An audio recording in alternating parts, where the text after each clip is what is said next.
Some men are forged in cruelty. Others are broken by it. Then there are those rare few who learn to wield their damage like a blade, sharp enough to cut through kingdoms, precise enough to carve out empires from the wreckage of their own humanity. This is the story of one such man, a duke who turned isolation into armor and affection into weakness. Stay with me until the end, because what starts as a tale of power will become something far more dangerous. A reckoning with the cost of surviving when survival meant killing every soft thing inside you. The first snow of winter fell on Ravenmarch like ash from a funeral pyre. Duke Cedric Ashbourne stood alone on the northern parapet of his ancestral fortress, watching white flakes dissolve against black stone worn smooth by centuries of wind and war. Behind him, the sprawling keep rose in jagged tiers of obsidian and granite, its towers clawing at the gray sky like the fingers of a drowning man.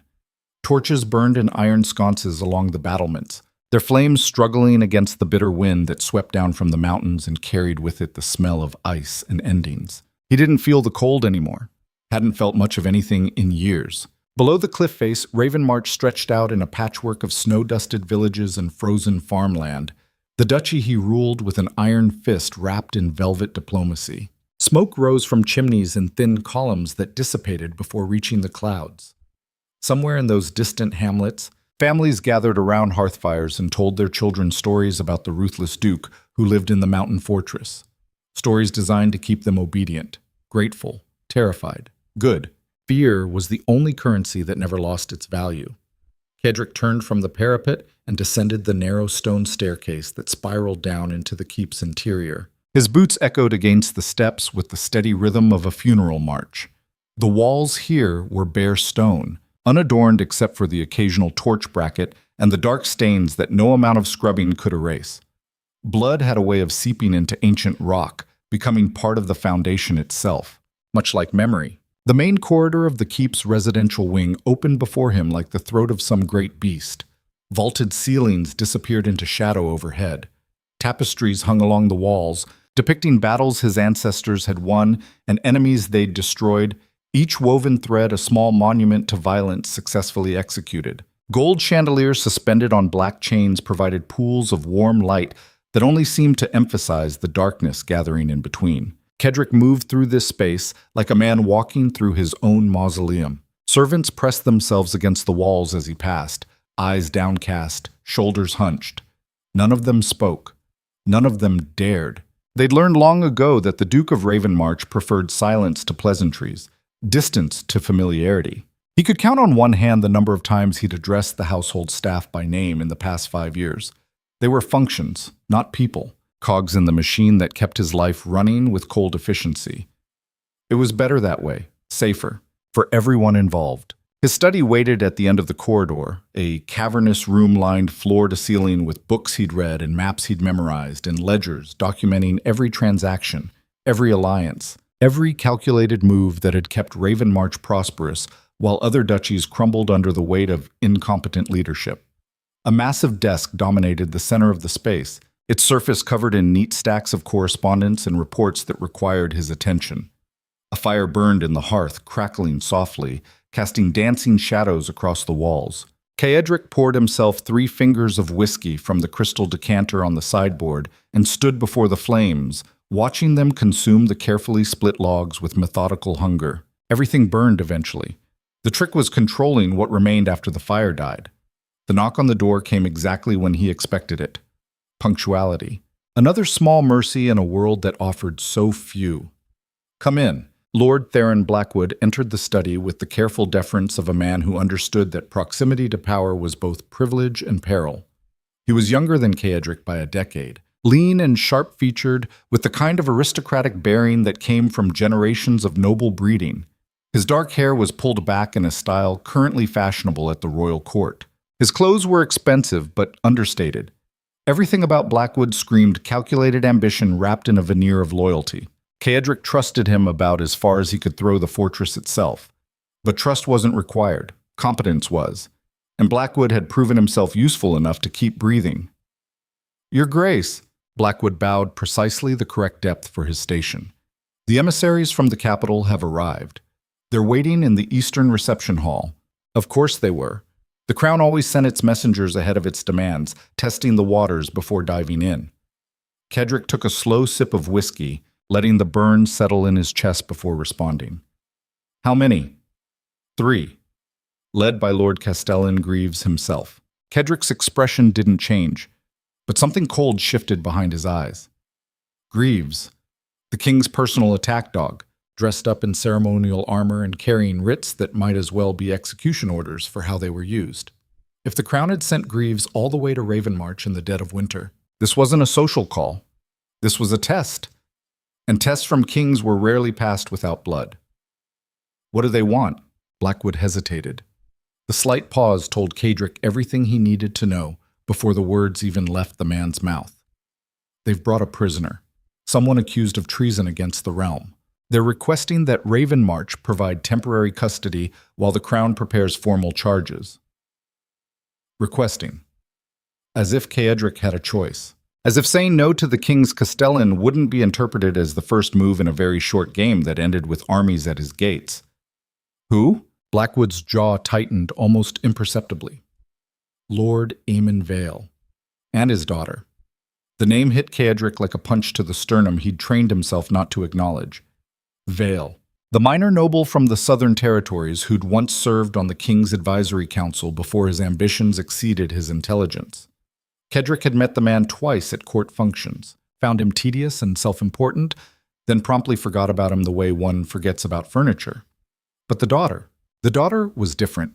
Cedric set his glass down on the mantel with deliberate care, using the movement to mask the sudden tension coiling through his shoulders. He'd never met Lady Seraphina Vale in person, but he'd heard about her. Everyone had. The stories painted her as everything the northern aristocracy despised. Educated, outspoken, dangerously clever. The kind of woman who made weak men nervous and strong men cautious. The kind of woman who refused to bow. What are the charges? Blackwood produced a sealed letter from inside his coat and held it out. Conspiracy to undermine crown authority. Illegal correspondence with foreign powers. Embezzlement of royal funds. They're saying Vale was building a network of sympathizers who planned to challenge the king's succession. Treason, then. The catch-all charge that covered everything from actual rebellion to making the wrong joke at the wrong dinner party. It was the kind of accusation that ended with heads on spikes and family names erased from history. It was also the kind of accusation that was often true. Cedric broke the wax seal and scanned the letter's contents. The language was formal, bloodless, designed to make murder sound like administrative necessity. Between the carefully worded paragraphs, the real message emerged with crystalline clarity. The crown wanted Vale dead, but didn't want to execute him themselves. Too messy. Too public. Better to let the ruthless Duke of Ravenmarch handle it in the northern wilderness, where witnesses were scarce and questions were never asked. A favor that would later become leverage. Cedric folded the letter and tucked it into his coat pocket. Tell Greaves I'll receive them in the throne room in 1 hour. Have the household prepare guest chambers for the emissaries. The prisoners can be held in the lower keep. Blackwood nodded, but didn't move to leave.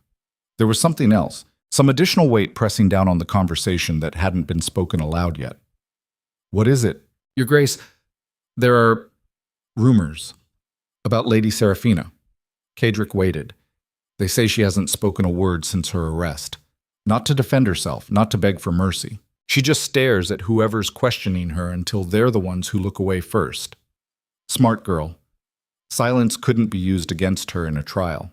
And making your captors uncomfortable was a small victory when larger ones were impossible. Anything else? Blackwood's expression flickered with something that might have been concern if such emotions were permitted in this fortress. The men who brought her in said she's dangerous.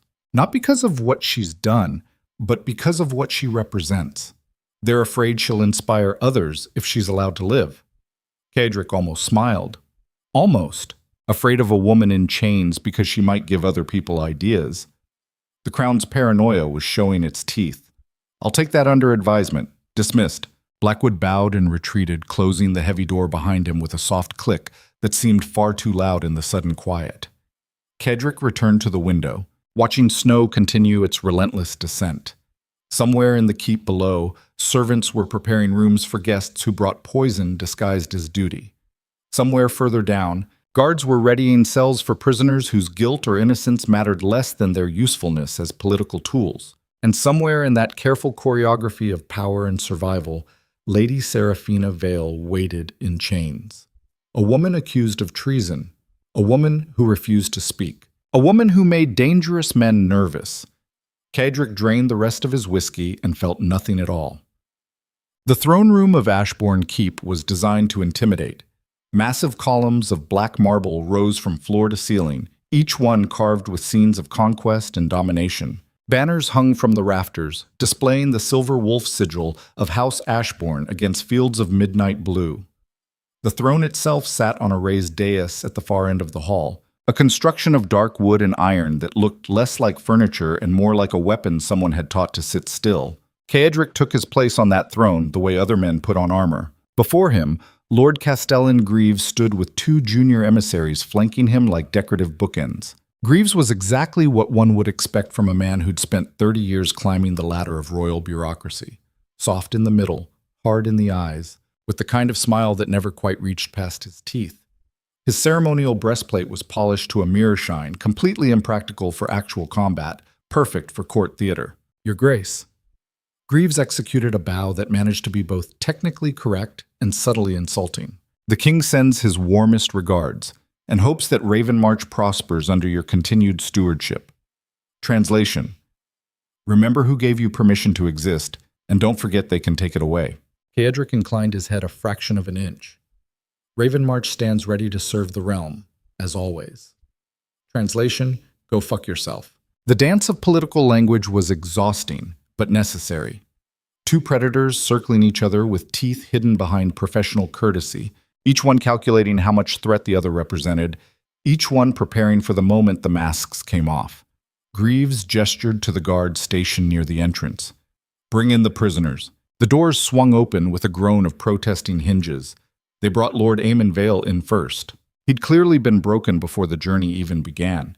His clothes were torn and stained, his face a palette of bruises in various stages of healing. Chains rattled around his wrists and ankles as guards hauled him forward, his legs barely supporting his weight. When they forced him to his knees on the marble floor, he didn't resist, didn't speak, just stared at the ground with the hollow expression of a man who'd already died inside and was just waiting for his body to catch up. Pathetic. Whatever else Vale had been, traitor, fool, ambitious schemer, he'd at least deserved to face his end with some semblance of dignity. Instead, he'd been reduced to this trembling wreckage, a cautionary tale about what happened when you played games with the crown and lost. Cedric felt nothing looking at him. No pity, no contempt, nothing. Then they brought in his daughter. Lady Seraphina Vale entered the throne room in chains, but she wore them like jewelry. She was younger than Cedric expected, maybe 25 at most, with the kind of pale skin that suggested she'd spent more time in libraries than ballrooms. Her dark hair hung loose around her shoulders, tangled and unwashed from the journey. Her dress was simple, practical, the kind of thing a woman wore when she cared more about functionality than fashion. But it was her eyes that struck him first, storm gray, sharp as broken glass, completely devoid of the fear that should have been there. She walked into the throne room surrounded by armed guards and looked at Cedric the way a wolf looks at another wolf, not with challenge, with recognition. The guards forced her to kneel beside her father, but even on her knees she held herself with a kind of defiant composure that bordered on reckless. While Vale stared at the floor, his daughter kept her gaze locked on Cedric with an intensity that would have made most men uncomfortable. Cedric stared back. Greaves cleared his throat, clearly uncomfortable with the sudden tension crackling through the air. Lord Aemon Vale stands accused of high treason against the crown. The evidence has been examined by royal magistrates and found compelling. His Grace the King has decided, in his infinite mercy, to allow Lord Vale the opportunity to confess his crimes fully before sentencing is carried out. Another performance. Another lie wrapped in ceremony. Cedric shifted his attention to Vale.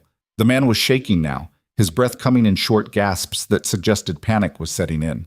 Whatever spine he'd once possessed had been systematically removed during his interrogation. Lord Vale. Cedric's voice cut through the throne room like a blade through silk. Do you have anything to say in your defense? Vale's lips moved, but no sound came out. He tried again, failed again.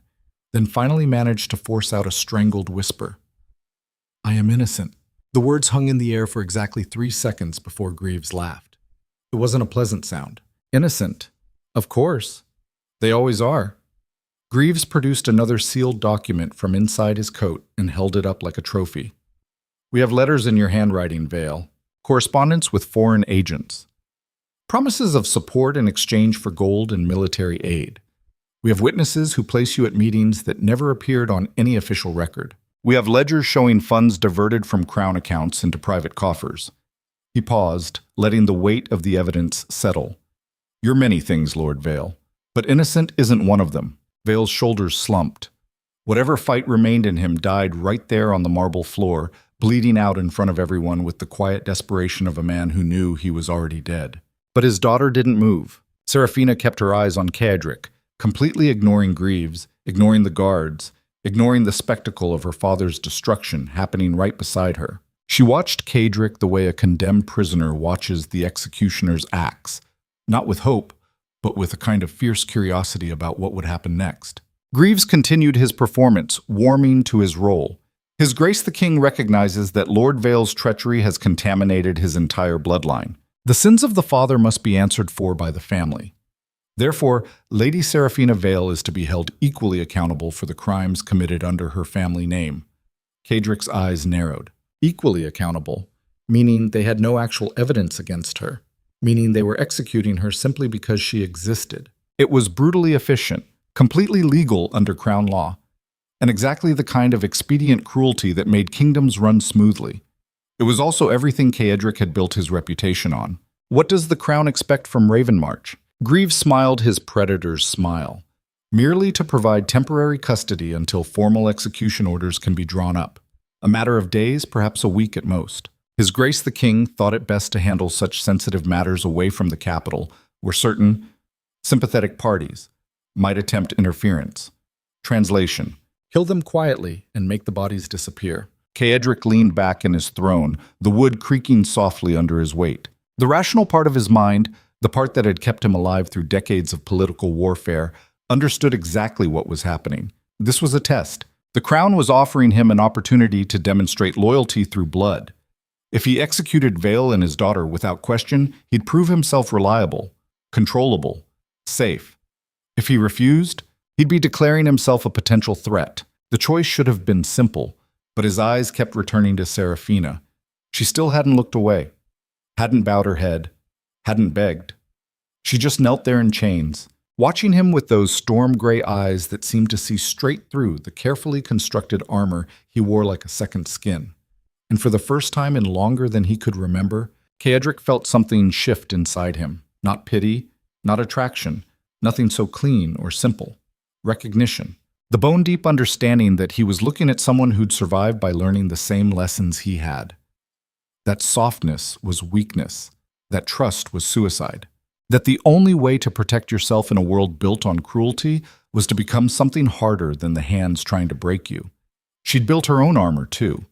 And unlike her father, she hadn't taken it off yet. Cadric rose from his throne. The movement sent a ripple of tension through the assembled guards. Even Greaves took a step back, his hand moving instinctively toward the ceremonial sword at his hip that wouldn't save him if things went wrong. Ravenmarch will accept custody of the prisoners.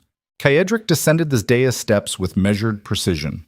They will be housed in secure quarters until such time as the Crown provides formal execution orders. Relief washed across Greaves' face. Excellent. His Grace will be most pleased to hear. But Cadric's voice dropped to something colder, darker. Until those orders arrive, bearing the King's personal seal and signature, the prisoners remain under my protection as guests of House Ashbourne. Any attempt to circumvent proper legal procedure will be interpreted as an insult to Ravenmarch's authority. The temperature in the throne room plummeted. Greaves' smile froze on his face like ice forming over a corpse. Your Grace, I'm sure there's no need for such formality. The Crown's intentions are perfectly clear. Then the Crown's intentions can be perfectly documented. Cadric stopped 3 paces from where Serafina knelt. Otherwise, I'm afraid Ravenmarch cannot provide the discretion you're requesting. It was a power play dressed up as bureaucratic pedantry. a way of forcing the crown to either follow its own legal processes or admit publicly that it was ordering murders without trial. Either way, Caedric bought time, and time was the most valuable commodity in a game where everyone else wanted blood immediately. Greaves' jaw worked silently for several seconds. The calculation happening behind his eyes was almost visible, weighing the cost of pushing back against the risk of returning to the capital with news that the ruthless Duke had just made things complicated. Finally, he bowed. "Of course, Your Grace. I will relay your concerns to His Majesty personally. You do that." Caedric gestured to his own guards. "Take Lord Vale to the northern tower. See that he's provided with adequate quarters and medical attention."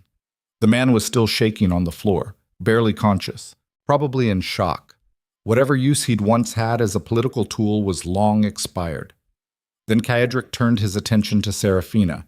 She met his gaze without flinching. "Lady Vale will be housed in the residential wing." Caedric paused, letting the weight of those words sink in. "Near my personal chambers." The reaction was immediate. Greaves's eyes widened. The junior emissaries exchanged glances. Even Caedric's own guards looked uncertain, waiting to see if they'd misheard. Because everyone in the room understood what that meant. Prisoners went in cells. Criminals went in dungeons. But guests, important guests, dangerous guests, guests who mattered, those went in the residential wing, in rooms with fireplaces and windows and doors that locked from the inside. "Your Grace." Greaves' voice had lost all its practiced smoothness. "Surely you don't mean to—" "I mean exactly what I said." Caedric's tone didn't change. Didn't need to. The threat was implicit in every syllable. "Lady Vale is now under Ravenmarch's protection until the Crown provides proper documentation for her execution. She will be treated accordingly." He stepped closer to where Seraphina knelt, close enough that the guards tensed, close enough that he could see the pulse beating rapidly at her throat, despite the ice-cold composure in her eyes. Caedric reached down and tilted her chin upward with one gloved hand, forcing her to maintain that defiant eye contact while the entire throne room held its collective breath. Her skin was cold under the leather, her jaw was set, but she didn't pull away, she didn't bow. And something inside Caedric's chest, something he'd thought had died years ago, roared back to life with vicious hunger. "Lady Seraphina Vale now belongs to me." His voice carried through the throne room like a death sentence. "Anyone who touches her without my explicit permission will learn exactly why they call me ruthless." He released her chin and stepped back, watching something flicker across her expression too fast to identify. Fear? Confusion? Rage? No. Interest. The same dark recognition he'd felt staring back at him from those storm-gray eyes. The throne room fell into horrified silence, because everyone in Ravenmarch understood what possession meant to Duke Caedric Ashbourne, what happened to things he decided belonged to him, how completely he controlled every aspect of his domain with methodical precision that bordered on obsession. And now he'd just claimed a woman accused of treason, in front of the crown's representatives, in front of his own court, without hesitation, without explanation. Greaves found his voice first, though it came out strangled. "Your Grace, this is highly irregular. The crown expects many things." Caedric returned to his throne, each step deliberate. "And Ravenmarch has always delivered. But until I receive proper documentation, Lady Vale remains my responsibility. I'm sure His Majesty will understand my thoroughness in such sensitive matters." It was a declaration of war wrapped in diplomatic language. Greaves knew it. The emissaries knew it. Every person in the throne room knew it. The ruthless Duke had just drawn a line in the snow and dared the crown to cross it. Bitches. They took Seraphina to her new quarters under heavy guard. The chambers assigned to her were in the oldest part of the keep, where stone walls were thick enough to muffle screams and windows were narrow enough to prevent escape. But they were also furnished with unexpected luxury. A massive bed draped in dark velvet, a fireplace already roaring with flames, tapestries depicting winter landscapes covering walls that still bore the scars of previous occupants. A cage built to look like a sanctuary. Seraphina stood in the center of the room as servants brought in wash basins and fresh linens, moving around her like she was furniture. They didn't speak to her, didn't meet her eyes, just performed their duties with the efficient terror of people who understood that proximity to the Duke's new possession was dangerous. When they finally left, one of the guards locked the door from outside. heavy iron tumblers sliding into place with mechanical finality. Serafina walked to the window and stared out at the snow-covered landscape far below. The drop was at least 60 feet to the courtyard. Even if she could fit through the narrow opening, survival would be impossible. Not that she'd try, because for the first time since her arrest, she wasn't in the Crown's custody. She was in Duke Ashbourne's. And despite everything, the chains, the charges, the certainty of execution waiting somewhere in her immediate future, that felt like an improvement. Serafina had spent the entire journey north watching her captors, learning their patterns, identifying their weaknesses, preparing for the moment when pretending to be broken would buy her the seconds needed to fight back or run, or simply die on her own terms instead of theirs. But the Duke had changed the equation. When he'd tilted her chin upward in the throne room, she'd expected cruelty, expected him to make an example of her defiance, expected violence or violation or any of the 1,000 degradations that powerful men inflicted on women who refused to submit. Instead, she'd seen something else in his eyes. The same armor she wore, the same calculated distance, the same understanding that survival meant never letting anyone see the soft places underneath. He'd recognized her the moment she walked into that throne room, not as a criminal or a political problem or a woman to be possessed, as a threat. And threats were either eliminated or controlled. The Duke had chosen control, which meant he saw value in keeping her alive, which meant she still had leverage. Serafina pressed her palm against the cold window glass and felt the first genuine emotion she'd allowed herself since the arrest. Not hope. Hope was for fools who believed the world was fair. Not fear. Fear was paralysis dressed up as wisdom. Curiosity. Because Duke Cedric Ashbourne had just made her his problem.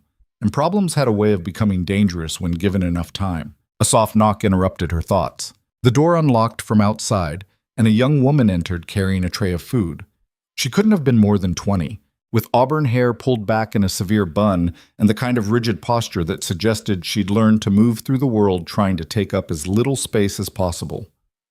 "Your ladyship." The girl set the tray on the table near the fireplace without looking up.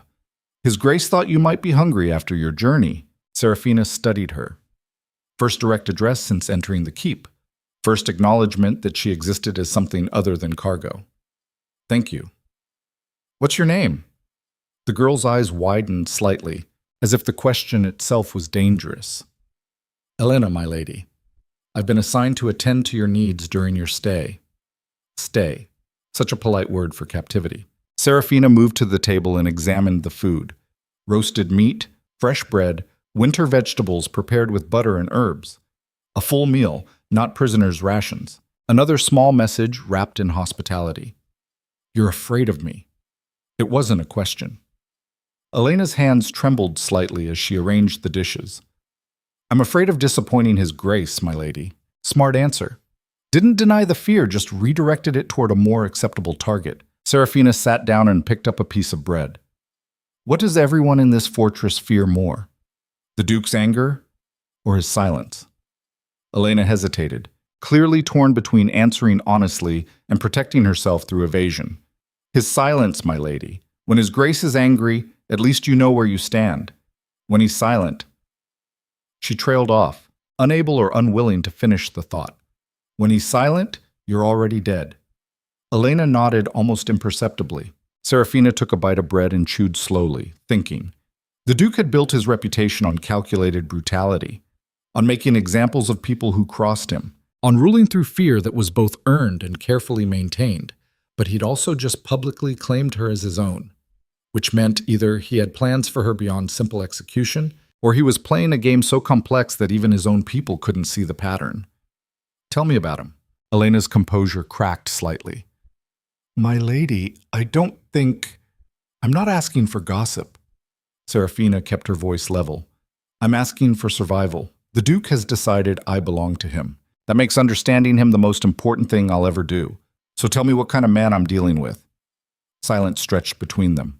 Finally, Elena spoke, her voice barely above a whisper. "His Grace is fair. Cruel, but fair. If you follow the rules, he protects you. If you break them, he destroys you." She paused.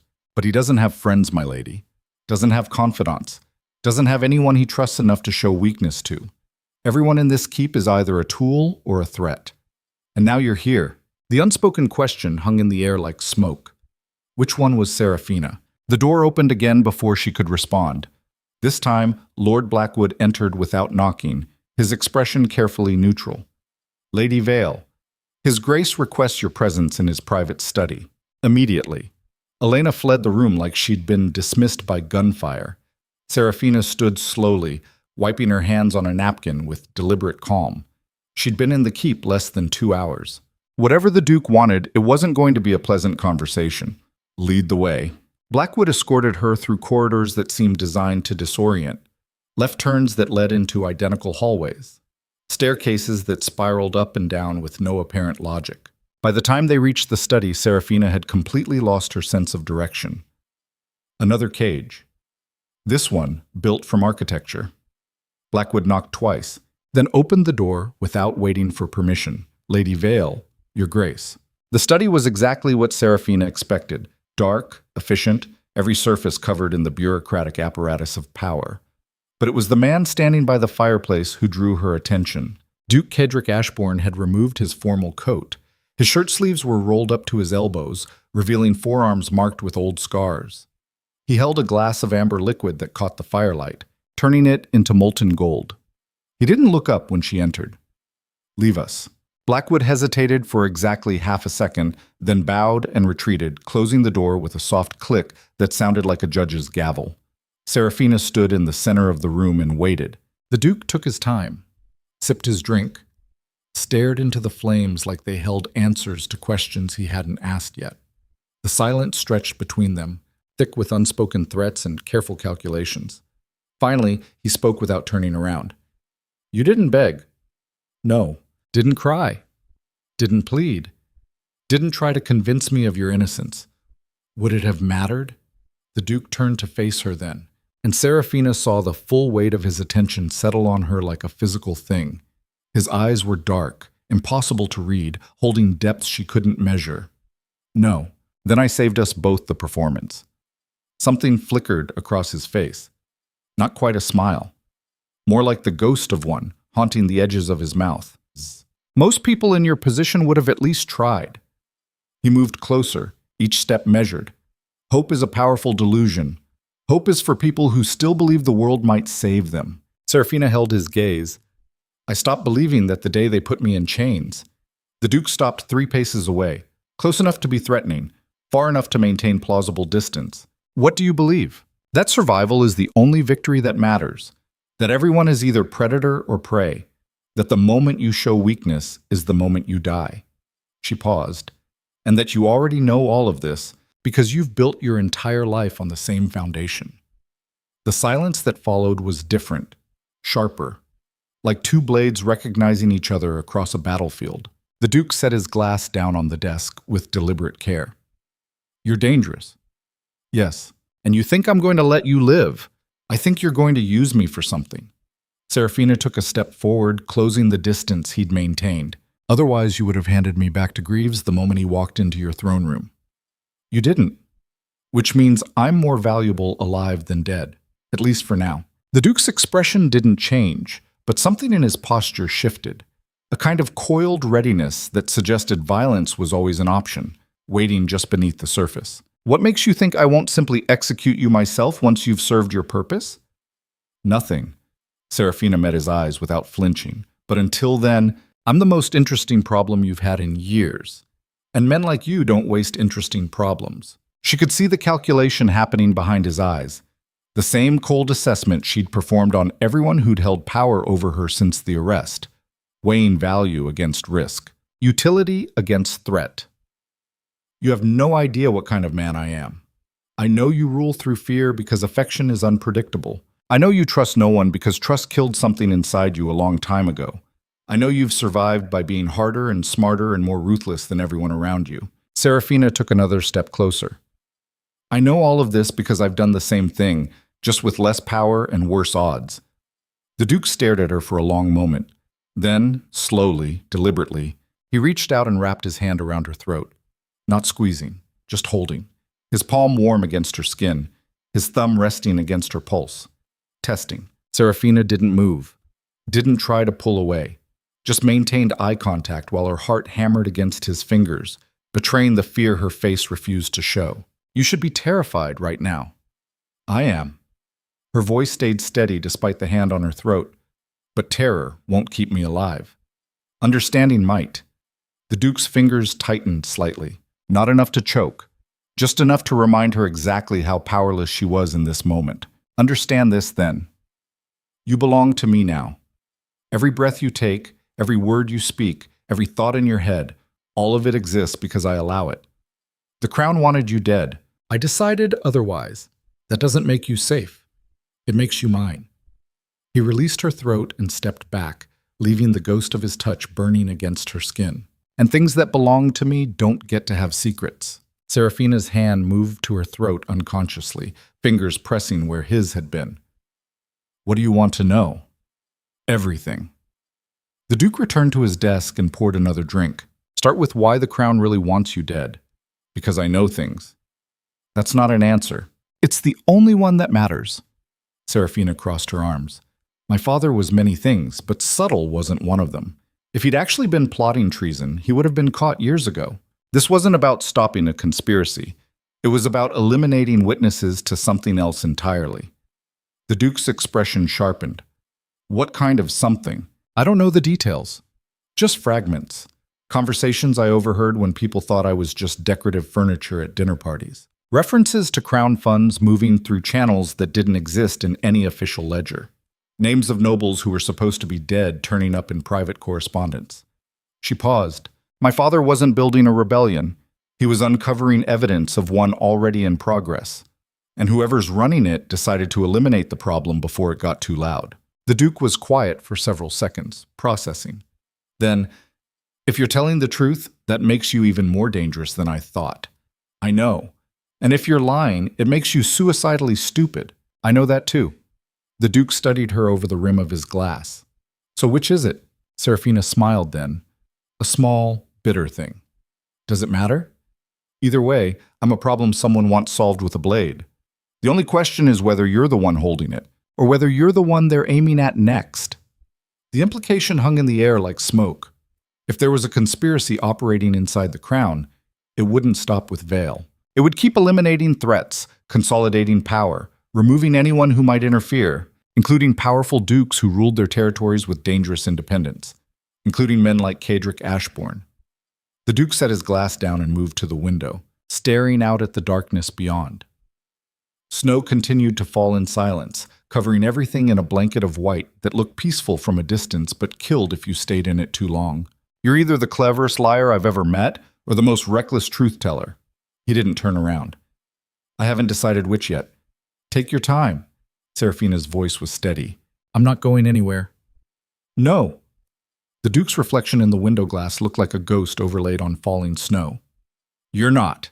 The silence that followed felt like the moment before an execution. That heartbeat of time when the axe was raised and everyone held their breath, waiting to see if mercy would arrive or if gravity would do what it always did. Finally, the Duke spoke again. There's a reception tomorrow night. Minor nobility from surrounding territories coming to pay their respects and demonstrate loyalty. You'll attend. As your prisoner? As my guest. He turned to face her. Wear something appropriate. Don't embarrass me. And don't make me regret keeping you alive. Serafina nodded slowly.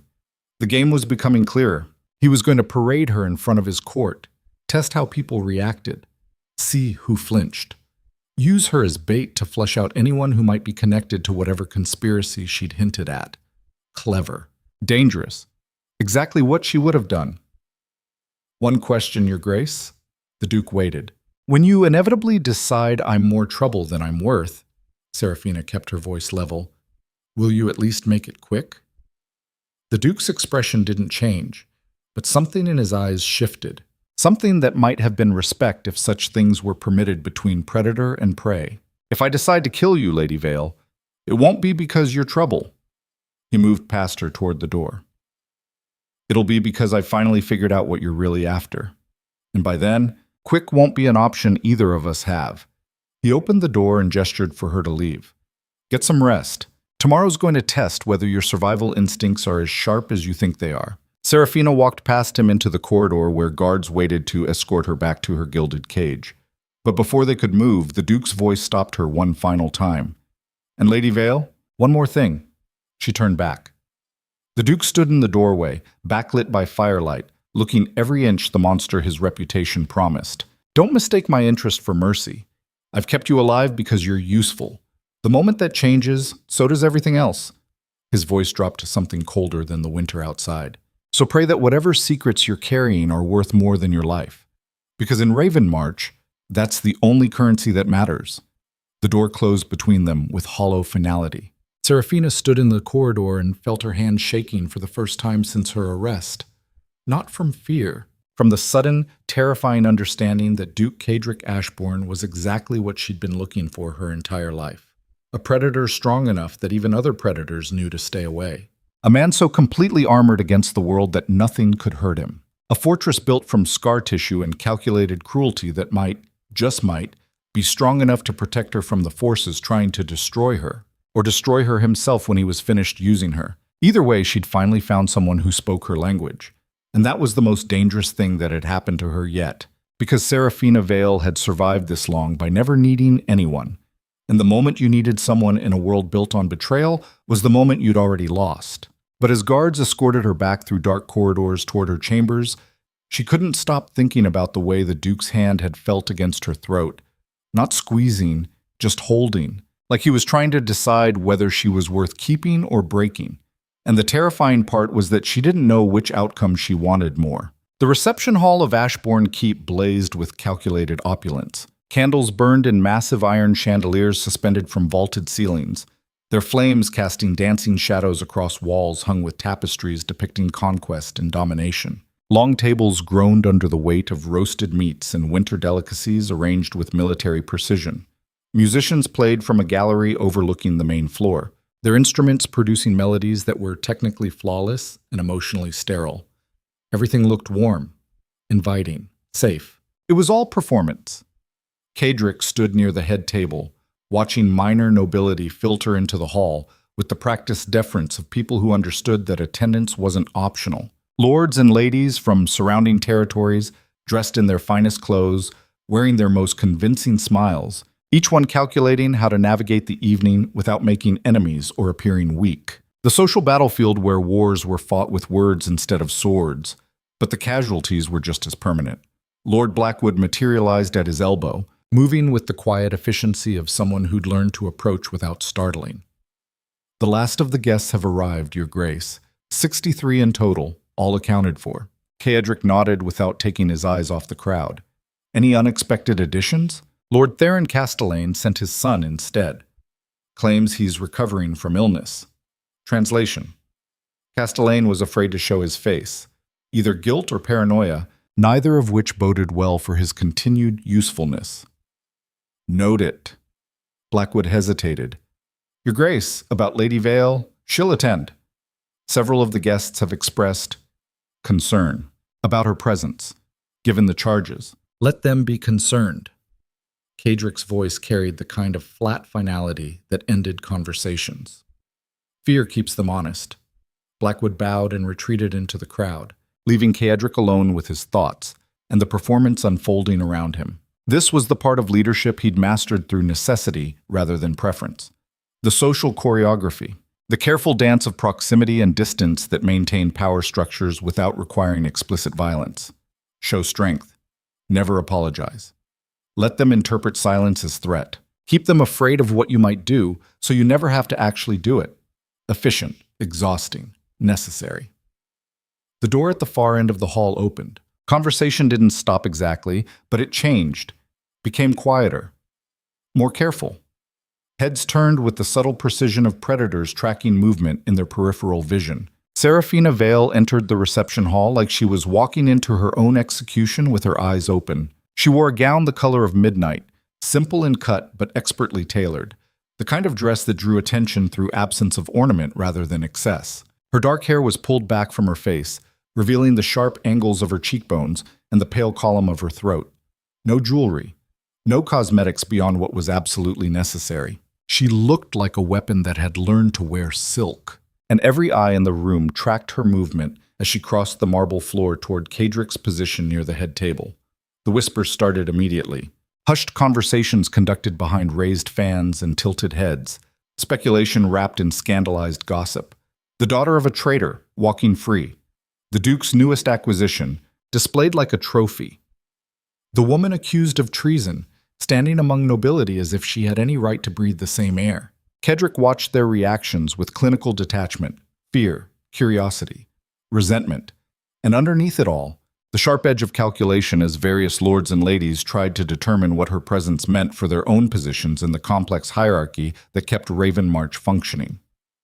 Good. Let them wonder. Let them worry. Uncertainty was another form of control. Serafina reached his side and stopped precisely the appropriate distance away. Close enough to demonstrate association, far enough to maintain propriety. She'd learned the rules faster than he expected. "Your Grace, Lady Vale." Kedrick gestured toward the chair beside his own at the head table. "You'll sit here." More whispers rippled through the crowd like wind across water. Serafina didn't react to the stares, didn't acknowledge the barely concealed hostility radiating from dozens of noble families who'd spent years cultivating favor with the Duke and now watched a condemned criminal receive more consideration than they'd ever earned. She simply sat down with the composed grace of someone who'd survived worse scrutiny than this. The evening began with painful formality. Toasts were raised to the Duke's health. Platitudes were exchanged about Ravenmarch's prosperity. Various lords offered carefully worded reports about their territory's productivity, each one trying to demonstrate value while avoiding anything that might be interpreted as criticism or complaint. Political theater at its most tedious. Kaedric participated with the minimum engagement required, responding to each toast with a raised glass and precisely calibrated acknowledgement.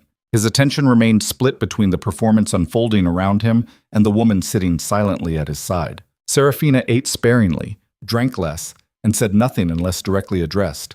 But her eyes moved constantly, cataloging faces, noting interactions, identifying the power dynamics playing out in glances and seating arrangements, and who was permitted to speak versus who remained silent. She was reading the room the way he did, mapping threats, identifying weaknesses, preparing. Lady Ashworth, an older woman whose family controlled significant timber interests in the Eastern Territories, leaned forward from her position 3 seats down the table. Her smile was all teeth and calculation. "Lady Vale, how kind of His Grace to provide such comfortable accommodations during your visit. I do hope you're finding Ravenmarch hospitable despite the unfortunate circumstances." The question was poison wrapped in courtesy, an invitation to stumble, to say something defensive or grateful or weak that could be used against her later. Serafina met the woman's eyes without flinching. "His Grace has been remarkably generous, though I suspect hospitality in Ravenmarch is less about kindness and more about strategic asset management." The table went quiet. Lady Ashworth's smile froze. Kadrick felt something dangerous shift in his chest, not quite amusement, closer to recognition. Because Serafina had just done exactly what he would have done, answered the attack with truth so sharp it cut through the pretense entirely. Lord Vero, a younger noble whose lands bordered Ravenmarch's southern territories, cleared his throat nervously. Surely Lady Vale is simply grateful for the Duke's mercy. Given the alternative being execution, the unspoken threat hanging over every interaction. Serafina turned her attention to Vero with the kind of focus that made him visibly uncomfortable. "Gratitude implies I believe mercy was the motivation." She paused. "I don't." The silence that followed was sharp enough to draw blood. "Then what do you believe motivates His Grace's protection?" Lady Ashworth's voice had lost its false warmth. Serafina glanced at Kadrick. He could see the calculation happening behind her eyes, the decision about how far to push, how much truth to reveal, how dangerous to make this moment. She chose danger, control. Her voice carried through the suddenly quiet hall. "His Grace doesn't do anything without calculating its value first. If I'm alive, it's because I'm useful. The moment that changes, so do I." She smiled then, small and bitter, "which makes me exactly like everyone else at this table." The statement landed like a blade through silk, because it was true, devastatingly, uncomfortably true. Every person in the reception hall existed in Kaedric's orbit based on their utility, their lands, their resources, their ability to provide value that exceeded the cost of keeping them alive. And Serafina had just said out loud what everyone knew but never acknowledged, that the Duke's favor was transactional, conditional, temporary, that survival in Ravenmarch wasn't about loyalty or honor or tradition, it was about remaining useful until you weren't. Lord Varro's face went pale. Lady Ashworth's expression hardened into something approaching hatred. Several other nobles shifted uncomfortably, suddenly aware that their own positions were just as precarious as the condemned woman's. Cadric let the tension build for exactly 5 seconds. Then he raised his glass. To strategic asset management. His voice cut through the silence like a judge pronouncing sentence. May we all continue to prove our value. The words were a dare, a challenge, an explicit acknowledgement that Serafina had just exposed the foundation of his power structure, and he was claiming it rather than denying it.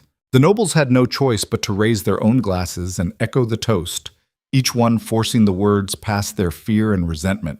To strategic asset management. The phrase tasted like poison in their mouths. Cadric drank and set his glass down with deliberate care.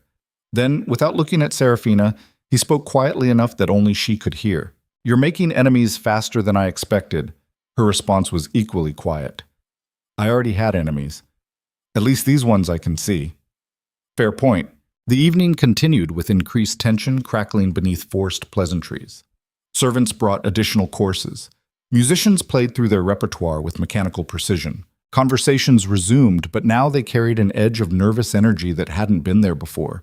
Everyone was recalculating, reassessing what the Duke's protection of Lady Vale actually meant. Whether it represented genuine interest or simply another layer of the complex games he played to maintain dominance. Whether she was a threat to their positions or a distraction they could use to their advantage.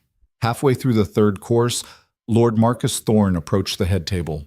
He was older than most of the assembled nobility, probably 60, with iron-gray hair and the kind of weathered face that came from decades spent managing difficult territories with insufficient resources. His family controlled lands along Ravenmarch's western border, valuable primarily for their strategic position rather than their productivity. He bowed with the precise depth required for his station. Your Grace, might I request a moment of your time? There's a matter requiring your attention. Cadric gestured toward the empty seat beside Serafina. Speak. Thorne hesitated, glancing at Serafina with barely concealed distaste. Perhaps in private, Your Grace. The matter is sensitive. If it's sensitive enough to interrupt dinner, it's sensitive enough to say in front of Lady Vale. Cadric's tone made it clear this wasn't a suggestion. Thorne's jaw tightened. Very well. There have been reports from the Western Territories. Bandits attacking merchant caravans. 3 incidents in the past 2 weeks. The losses are becoming significant. Bandits. The convenient label for any violence that couldn't be easily explained or controlled. How many dead? 7 merchants. 4 guards. 2 servants. 13 people. Enough to matter. Not enough to constitute a crisis yet. What are your patrols doing? Everything they can with current resources. Thorne's voice carried the careful neutrality of someone delivering bad news to someone who might execute the messenger. But the terrain is difficult. The bandits know the mountain passes better than we do. They strike fast and disappear before we can respond. Cadric studied Thorne's face, looking for signs of deception, weakness, hidden agendas. What do you need? More men, better equipment, authorization to offer bounties for bandit heads, standard requests. Reasonable on the surface, but resources had costs, and costs required justification. How much? 300 gold, plus authorization for increased patrols. Cadric was silent for several seconds, letting Thorne sweat under the weight of his attention. Then Serafina spoke. The terrain in the western passes is difficult for patrols, but perfect for ambush, which means either your bandits are uncommonly skilled at asymmetric warfare, or they're getting information about caravan routes before the merchants even leave. Thorne's head snapped toward her, his expression shifting from surprise to offense. I beg your pardon, Lady Vale, but matters of territorial security are hardly what? She met his glare without flinching. Above my understanding? Because I'm a woman? Or because I'm a trader's daughter? The silence that fell over the table was absolute. Thorne's face flushed dark red. I meant no disrespect. Yes, you did. Serafina's voice stayed level. But that's irrelevant. What's relevant is that bandits don't operate with the kind of precision you're describing unless they have inside information. Which means someone in your territory is feeding them intelligence. Which means throwing more men and gold at the problem won't solve it. She paused. It'll just create more bodies. Kaedric watched Thorne's reaction carefully, saw the moment genuine offense shifted into something else, something that looked like panic being forcibly suppressed. Interesting. Lord Thorne. Kedric's voice cut through the tension. Is Lady Vale correct? Your Grace, I assure you that my people are loyal. That's not what I asked. Kedric leaned forward slightly. I asked if she's correct. Are your bandits getting inside information? Thorne's hands clenched into fists beneath the table. I cannot say with certainty, but the possibility has been considered, not investigated, not addressed. Another data point. You have 2 weeks. Kedric's tone went cold. Find the leak. Plug it. If you can't, I'll send someone who can. And Lord Thorne? Yes, Your Grace? If I discover that you're the leak, strategic asset management becomes strategic asset elimination. Understood? Thorne went pale. Perfectly understood, Your Grace. He retreated from the table with barely concealed terror, disappearing back into the crowd of nobles who'd witnessed his humiliation. Kaedric turned his attention to Seraphina. She was carefully cutting a piece of meat, her expression neutral, giving no indication that she'd just publicly challenged a lord in front of the entire court. You're either brilliant or suicidal. Can it be both? Not for long. She looked at him then, and Kaedric saw something in her eyes that made his pulse spike with recognition. Not fear, not defiance, exactly. Challenge. The kind of challenge that came from someone who understood that survival meant constantly proving value. That the moment you stopped being useful was the moment you became expendable. That staying alive required making yourself indispensable, even if it meant making enemies in the process. She was playing the same game he'd been playing his entire life, and she was better at it than anyone had a right to be. The rest of the evening passed with increased tension. Several nobles made excuses and left early. Others huddled in small groups, conducting hushed conversations that stopped the moment Kaedric's attention shifted in their direction. Everyone was recalculating their positions, reassessing threats, preparing for whatever came next. By the time the last guest departed, leaving the reception hall empty, except for servants clearing tables and extinguishing candles, Kaedric's head throbbed with the particular exhaustion that came from hours of maintaining absolute control while calculating a dozen different political scenarios simultaneously. Seraphina stood near one of the tall windows, staring out at the darkness beyond. Her posture was rigid, controlled, giving nothing away.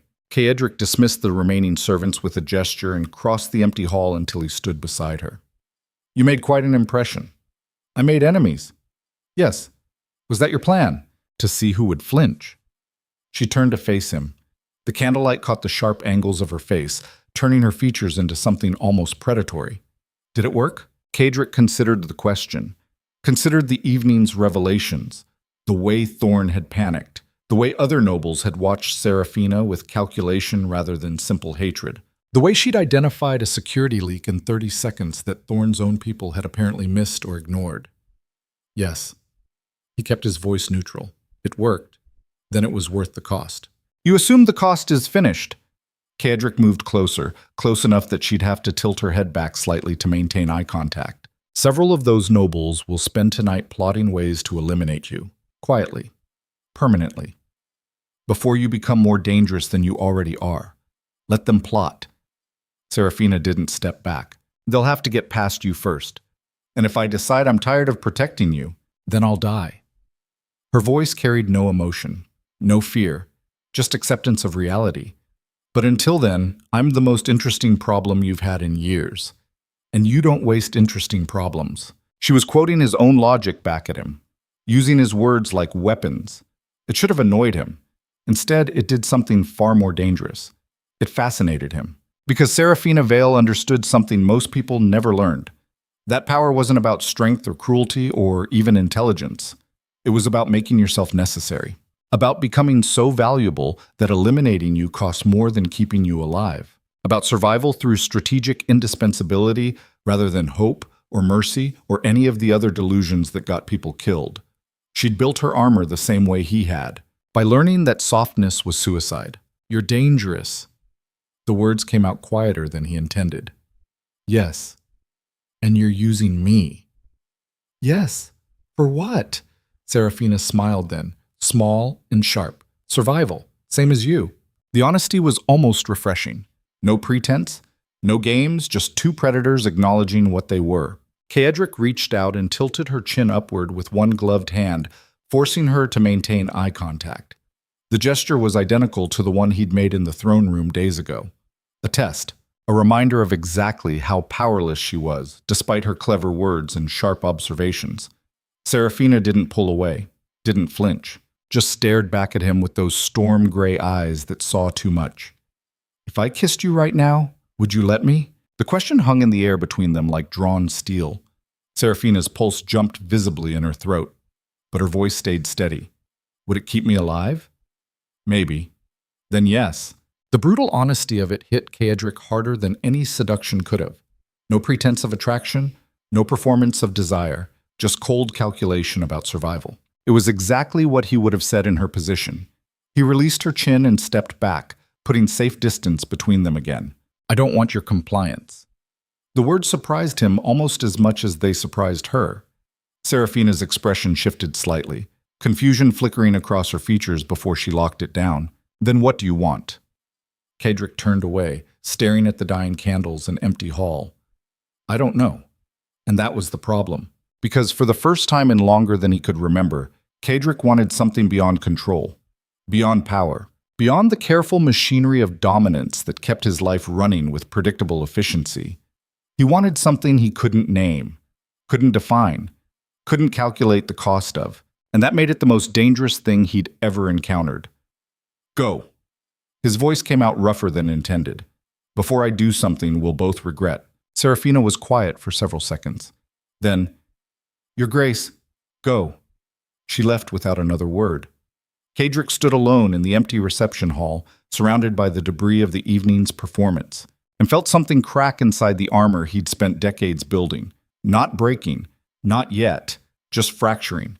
Hairline splits in the foundation that might spread if he wasn't careful, if he let himself want things beyond survival, if he made the mistake of thinking that understanding someone meant trusting them, if he forgot that everyone was either a tool or a threat, and threats had to be eliminated before they became fatal. He poured himself another drink from the decanter on the sideboard and stood before the dying fire, watching embers fade to ash. Everything burned eventually. The trick was controlling what remained after. 3 days later, Lord Thorn was found dead in his chambers. The official report claimed natural causes. Heart failure brought on by stress and age.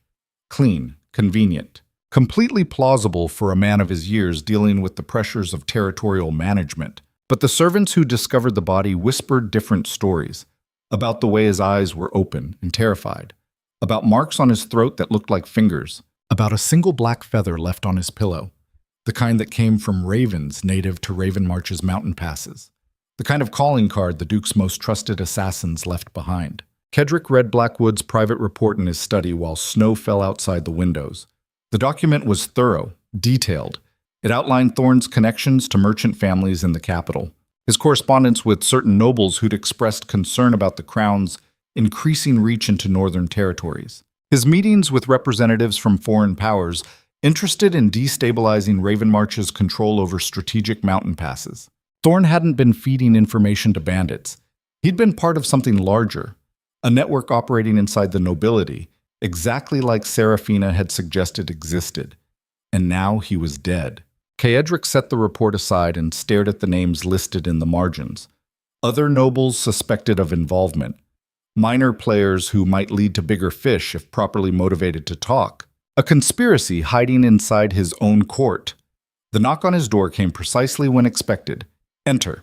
Serafina walked into the study wearing a simple day dress, her hair pulled back in a practical braid. No jewelry, no cosmetics. She looked younger in the morning light filtering through the windows, less like a political weapon and more like what she actually was, a woman trying desperately not to die. You wanted to see me, Your Grace? Sit. She took the chair opposite his desk without hesitation. Her eyes moved to the report, then back to his face. Reading, calculating. Lord Thorn is dead. I heard. You predicted this.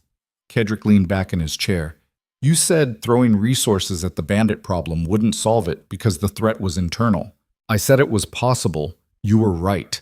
He pushed the report across the desk toward her. Thorn was part of a network. Nobles working with foreign interests to undermine Raven March's stability. Probably connected to whatever your father uncovered before his arrest. Seraphina scanned the document quickly. Her expression remained neutral, but Kedrick saw the moment she reached the list of names. Saw recognition flash across her features before she suppressed it. You know some of these people. My father entertained them. Before. She set the report down carefully. I remember faces, conversations, nothing concrete, but enough to identify them. Maybe. Kedrick studied her across the desk, weighing options, calculating risks. I'm going to offer you a choice, Lady Vale, and I want you to understand that whatever you decide will determine whether you live or die. Do you understand? Yes. You can go back to your chambers and wait for the Crown to send execution orders.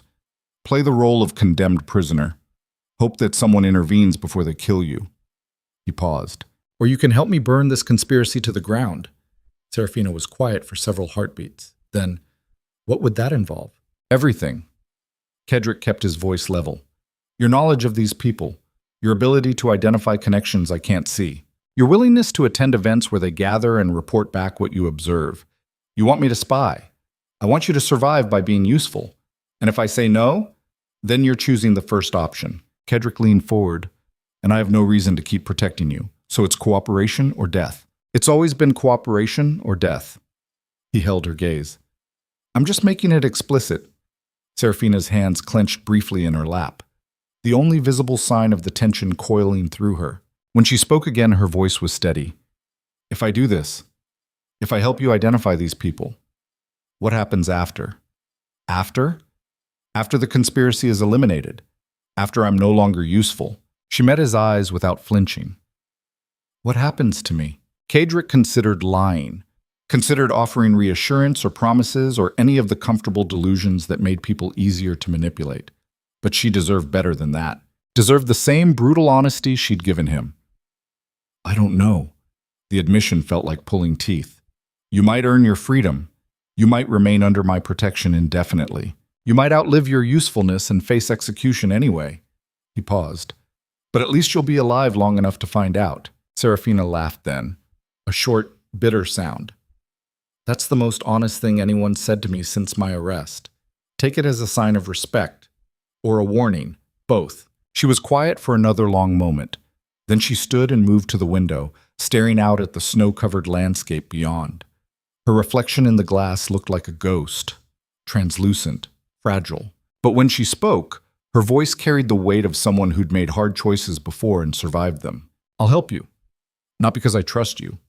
Not because I believe in whatever principles you're defending. But because surviving another day is better than dying today. She turned back to face him. But your grace? One condition. Kedrick raised an eyebrow. You're not in a position to negotiate conditions. Neither were you when the Crown sent you prisoners and expected obedience. She crossed her arms.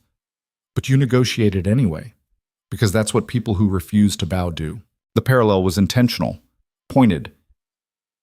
Kedrick felt that dangerous fascination shift through him again. What's your condition?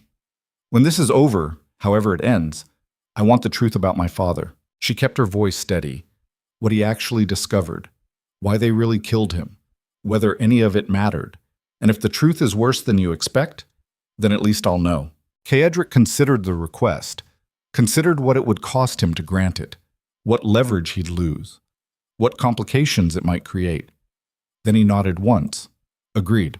Help me eliminate this conspiracy, and I'll tell you everything I learn about your father's investigation, even if it destroys whatever image you have of him, even if it proves he was guilty. Even then, Seraphina extended her hand across the desk. The gesture was formal, old-fashioned, a physical contract between two people who trusted each other exactly as far as necessity demanded. Kedrick took her hand. Her skin was cold, her grip firm. He could feel her pulse against his palm, rapid and strong. For exactly 3 seconds, they stood there connected by that single point of contact. Two predators agreeing to hunt together because the prey was too dangerous for either to take down alone. Then Seraphina released his hand and stepped back. When do we start? Now, Kadrick pulled out another document. There's a gathering tomorrow night, small, unofficial, hosted by Lady Ashworth at her estate. Several names from Thorne's connections will be there, and you want me to attend. I want you to observe. Listen, identify anyone who seems nervous or makes references to recent events. Don't engage directly, just watch. He paused. Can you do that without making yourself a target? Serafina smiled grimly. I've been doing that my entire life. Good, because if you're caught, I can't protect you. Not from this. I know. And if you betray me, if you're working with them, then you'll kill me yourself. She finished the sentence. I know that too. The understanding hung between them like drawn steel. Kedrick stood and moved around the desk until he was close enough to see the fine lines of tension around her eyes. Close enough to notice the way her breathing stayed controlled despite the fear that had to be coursing through her. Close enough to make a mistake if he wasn't careful. Why? The question came out before he could stop it. Why risk this when you could stay silent and safe? Safe? Serafina's laugh was hollow. There's no such thing, not for people like us. She met his eyes. We're either useful or dead. I choose useful. Even if it costs you everything? Everything's already been taken. This is just deciding what I do with what's left. The words hit Kadrick with unexpected force, because they were true. Because he recognized the math behind them. The brutal calculus of survival that reduced life to a series of transactions where the only currency that mattered was continued existence. He'd made the same calculations, chosen usefulness over safety, built his entire identity around being too valuable to eliminate, and now he was looking at someone who'd learned the exact same lessons. Someone who understood that the armor required to survive this world couldn't be taken off without bleeding.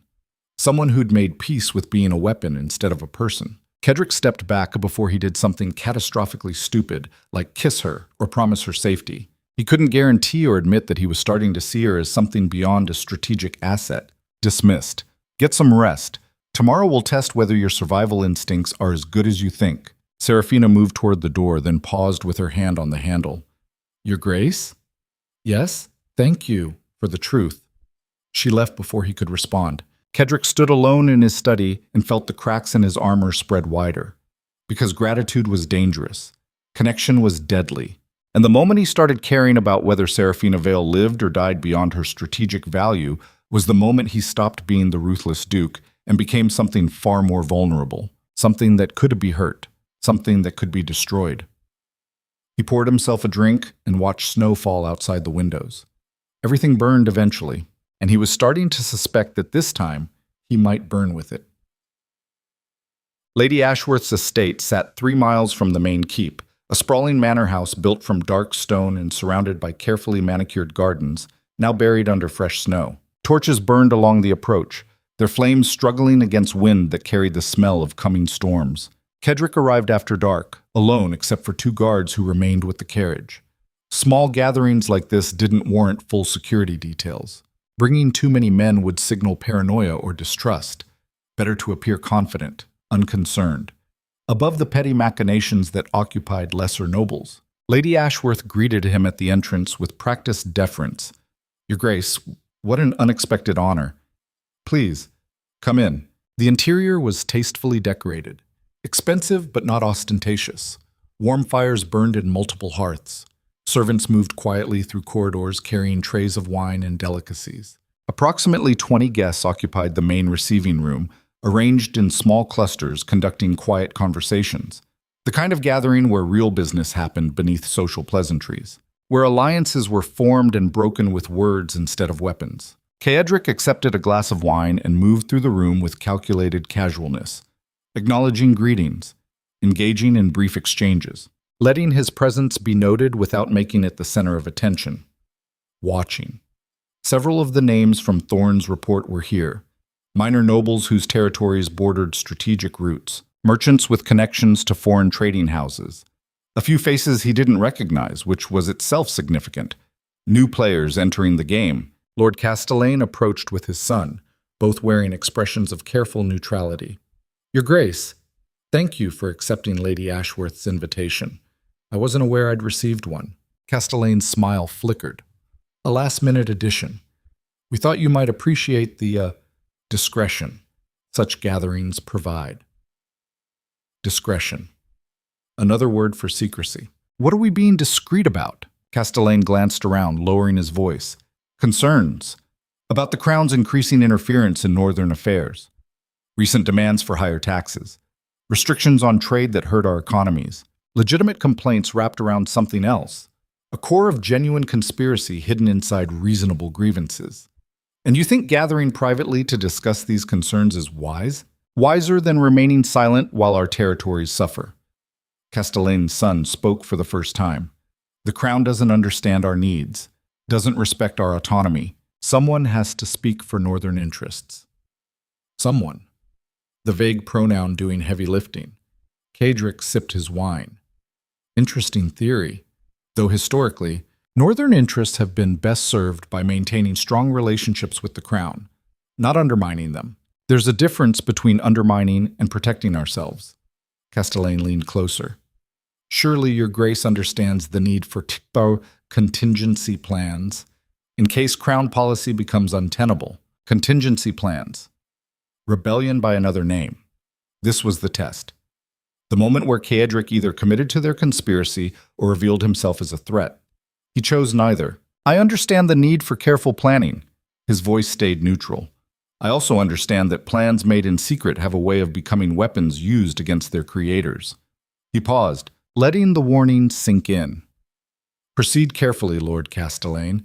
The line between protecting interests and committing treason is thinner than most people realize. He moved away before Castellane could respond, leaving the man uncertain whether he'd just gained an ally or made an enemy. Exactly the position Cadric wanted him in. Confused, off balance, unable to predict what came next. The evening continued with more coded conversations, more careful probings, more nobles trying to determine whether the Duke of Ravenmarch would support their resistance to Crown authority or crush them for even suggesting it. Cadric played both sides, agreeing with some concerns, pushing back on others, maintaining ambiguity that kept everyone guessing, and through it all, he watched, noted who spoke to whom, who avoided certain topics, who pushed hardest for action versus those who seemed content with just complaining, building a map of the conspiracy, one careful observation at a time. He was near the fireplace, half listening to a merchant explain trade route difficulties, when he saw her. Serafina. She entered through a side door, wearing a dark cloak over a simple dress, moving with the quiet competence of someone who'd learned to navigate hostile spaces without drawing attention. Their eyes met across the crowded room for exactly 2 seconds. Then she looked away and disappeared into a group of women near the far windows. Perfect. Cadric continued his conversation with the merchant, giving no indication that he'd noticed her arrival. But part of his attention tracked her movement through the room, watched who approached her, how she responded. She was good. Engaged in conversation without dominating it, asked questions that seemed innocent but gathered information, laughed at appropriate moments, projected exactly the right amount of vulnerability to make people comfortable talking around her, like she was just another noble's daughter. Harmless. Forgettable. Except she was memorizing everything. Cadric could see it in the way her eyes moved, the slight pause before responding, the careful way she steered conversations toward topics that mattered while appearing to simply make polite small talk. She was hunting the same prey he was, just using different weapons. The evening wore on. Wine flowed. Conversations grew louder and less guarded as alcohol loosened tongues and lowered defenses. That's when things went wrong. Lady Ashworth's voice cut through the general conversation with bright artificiality. My dear guests, I believe we have an unexpected visitor among us this evening. The room quieted. Ashworth moved toward Serafina with predatory grace. Lady Vale, how kind of you to join us, though I don't recall extending an invitation. Serafina's expression remained neutral. I was told this was an open gathering for northern nobility, for loyal northern nobility. Ashworth's smile was all teeth, not traitors awaiting execution. The temperature in the room dropped. Several nobles shifted uncomfortably. Others watched with barely concealed interest, waiting to see how this played out. Whether the Duke would intervene or let his pet project burn. Cadric set his wine glass down carefully and moved toward the confrontation with measured steps. But Serafina spoke before he could intervene. Funny. Her voice carried through the sudden silence. I was told the same thing about this gathering, that it was only for loyal nobles. She looked around the room slowly. Though based on the conversations I've been hearing tonight, loyalty seems to be interpreted flexibly. Ashworth's face went rigid. I don't know what you think you heard. I heard Lord Escalating discussing contingency plans in case Crown policy becomes untenable. Seraphina's tone stayed pleasant. I heard merchants talking about foreign trading partners who might provide support if northern territories faced economic pressure. I heard at least 3 people reference recent unfortunate events as opportunities for restructuring power dynamics. She paused. So either everyone here is a traitor or nobody is. Which is it? Lady Ashworth? The silence that followed was absolute. Because Seraphina had just done something catastrophically dangerous. She'd exposed the conspiracy publicly, forced everyone in the room to acknowledge what they'd been discussing in careful code, made it impossible to maintain plausible deniability. Ashworth recovered first, her voice shaking with rage. How dare you? I dare because I have nothing left to lose. Seraphina cut her off. You're planning something, all of you, and you're using legitimate grievances to hide treason.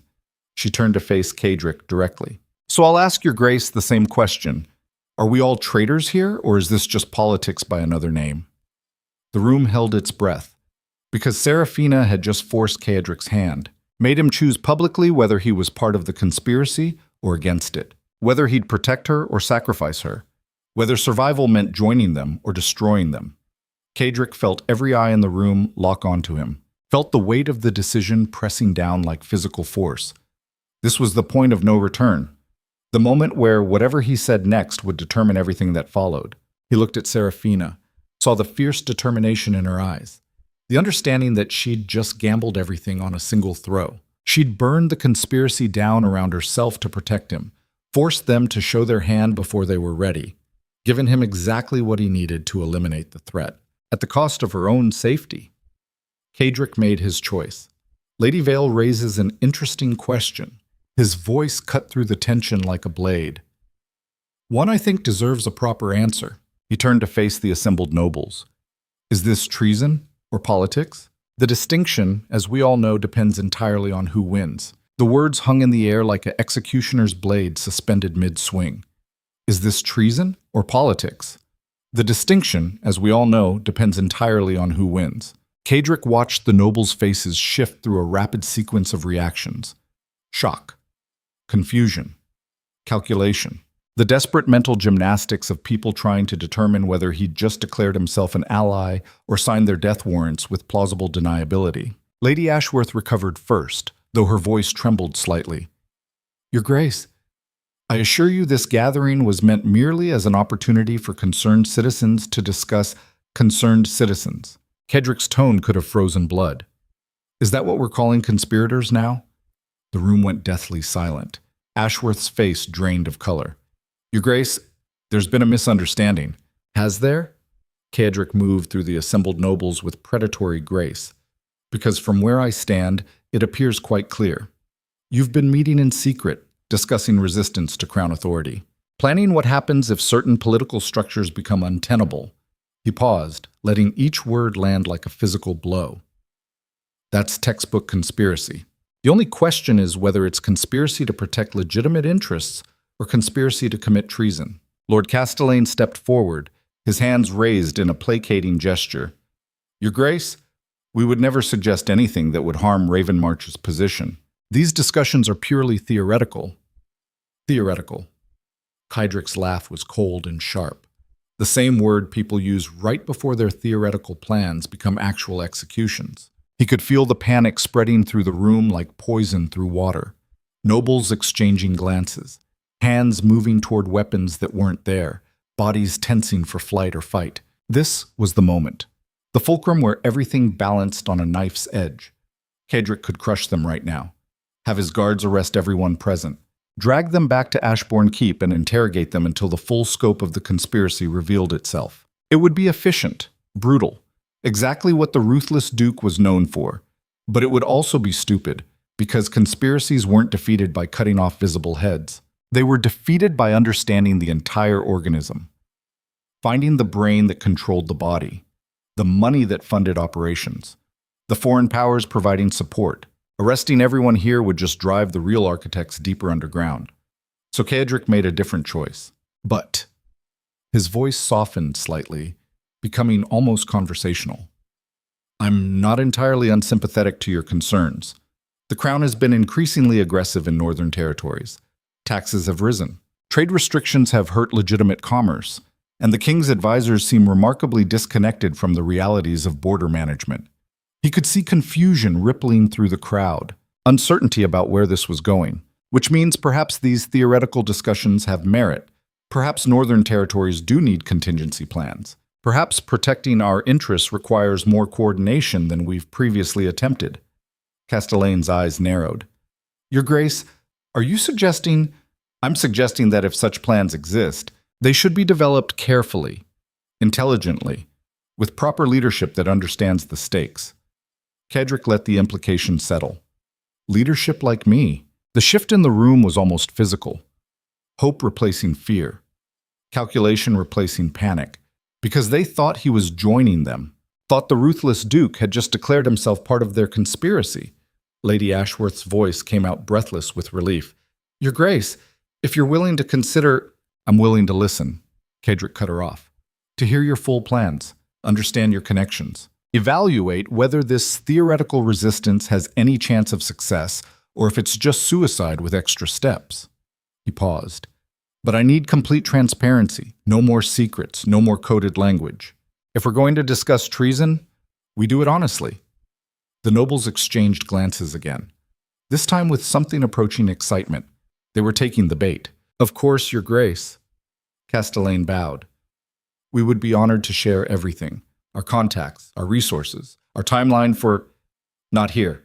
Kaedric gestured dismissively. Too many servants. Too many potential witnesses. We'll meet at Ashbourne Keep in 3 days. Private. Secure. Where we can discuss these matters properly. He turned toward the door, then stopped and looked back at Seraphina. She stood near the windows, her face carefully neutral, but Kaedric could see the calculation happening behind her eyes. The understanding that he'd just pivoted the entire situation in a direction she hadn't anticipated. Lady Vale will accompany me. Since she's already demonstrated such remarkable insight into everyone's theoretical discussions. Ashworth stiffened. Your Grace is that wise? Given her father's history, Given her father's history, she understands conspiracy better than anyone here. Kaedric's voice went cold again. Which makes her useful. Unless you have objections to my judgment? No, Your Grace. Of course not. Good. 3 days. Come prepared to reveal everything.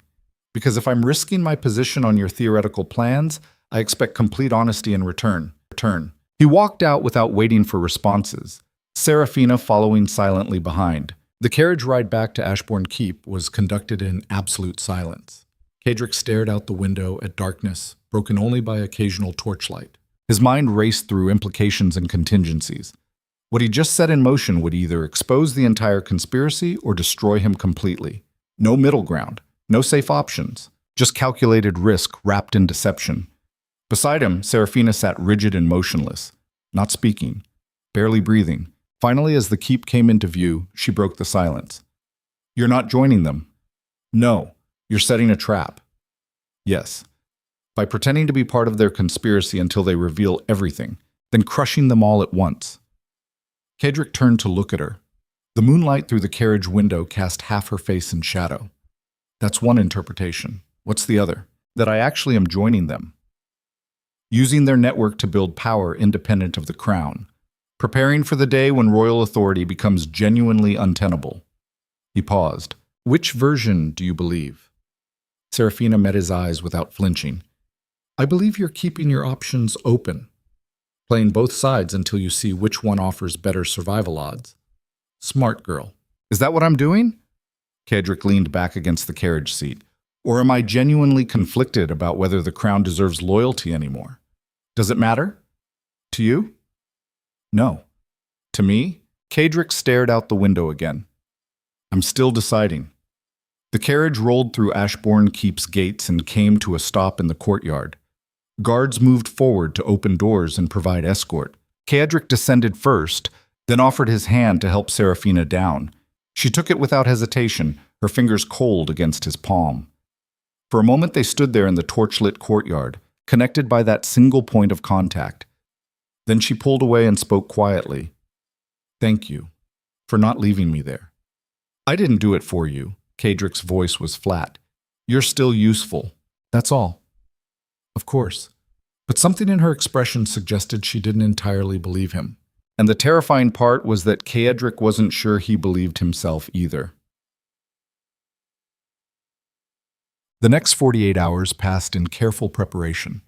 Kadrick spent his days reviewing intelligence reports, identifying which nobles had the deepest connections to foreign powers, which merchant families were moving suspicious amounts of gold through unofficial channels, which military officers might be sympathetic to resistance movements. Building a comprehensive map of the conspiracy, one data point at a time, Blackwood proved invaluable. His network of informants provided details that official channels missed: servants who overheard conversations, guards who noticed unusual visitors, minor functionaries who processed paperwork that didn't quite match official records. The picture that emerged was worse than Kadrick anticipated. The conspiracy wasn't just a handful of disgruntled nobles. It was a coordinated network spanning multiple territories, funded by foreign interests who wanted Ravenmarch destabilized, supported by crown officials who saw northern independence as a threat to their own power bases. And it had been operating for at least 3 years, which meant it had roots that went deeper than Thorn, deeper than Ashworth, deeper than any of the visible players. Someone was orchestrating this from the shadows. Someone smart enough to stay hidden while others took visible risks. Someone who'd calculated that the Duke of Ravenmarch would either join their cause or be eliminated trying to stop it. Kadrick stood in his study late on the second night, staring at maps covered in annotations and connection lines that looked like spider webs. Somewhere in this data was the answer, the pattern that would reveal who was actually running the conspiracy. But he couldn't see it yet. The knock on his door interrupted his thoughts. "Enter." Serafina walked in carrying a leather folder. She'd spent the past 2 days in the keep's archives, reviewing old correspondence and financial records, looking for connections that might have been missed. "I found something." Kadrick gestured for her to approach. She set the folder on his desk and opened it to reveal a series of letters. "These are from my father's personal files, letters he received in the months before his arrest." She pointed to specific passages. "Look at the language, the phrasing." Kadrick scanned the text. Standard political correspondence on the surface, but certain words appeared with unusual frequency. Specific phrases that seemed innocuous but created patterns when analyzed together. Code. Exactly. Serafina pulled out another document, and when you decode it using a substitution cipher based on classical text, she'd annotated the margins with translations. It reveals coordination between multiple noble families. Planning, resource allocation, timetables, evidence of conspiracy. Evidence my father was investigating, not participating in. He'd broken their code and was documenting everything before reporting it to the Crown, which is why they had him arrested first. Kadrick felt pieces clicking into place, accused him of the very thing he was trying to expose. Serafina nodded. Whoever's running this had enough influence to manipulate the Crown's justice system, to turn an investigation into an execution order.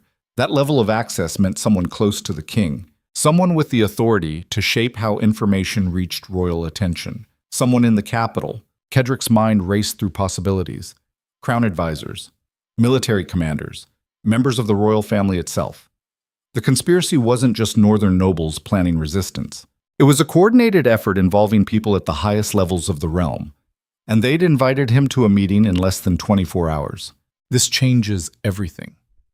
Kadrick started pulling documents together.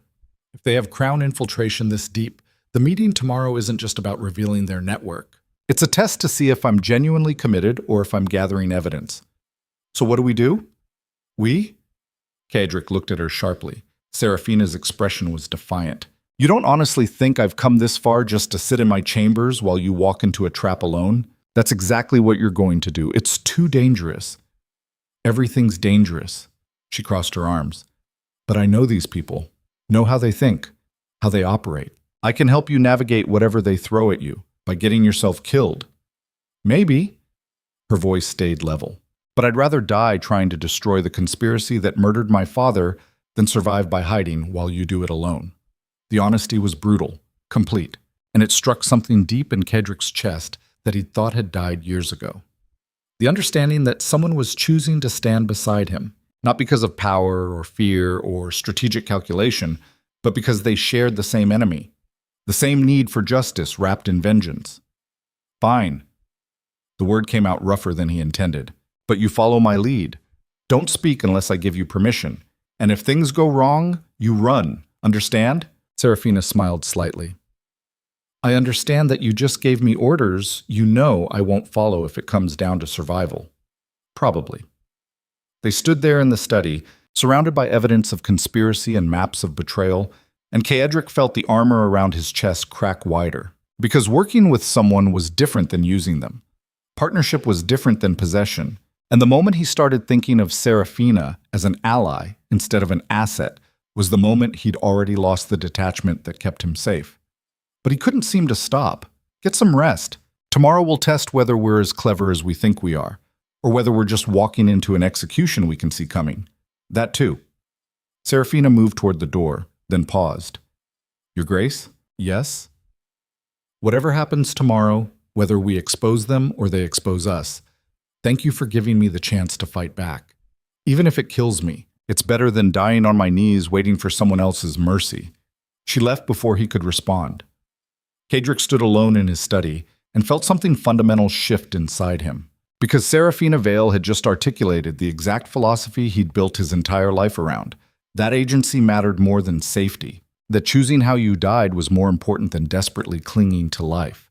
That survival through submission was just another form of death. And for the first time in decades, he wasn't alone in that understanding, which made everything that was about to happen infinitely more dangerous. Because now he had something to lose beyond power. He had someone he didn't want to watch die. The conspirators arrived at Ashbourne Keep exactly when summoned.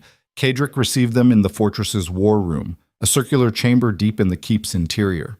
No windows.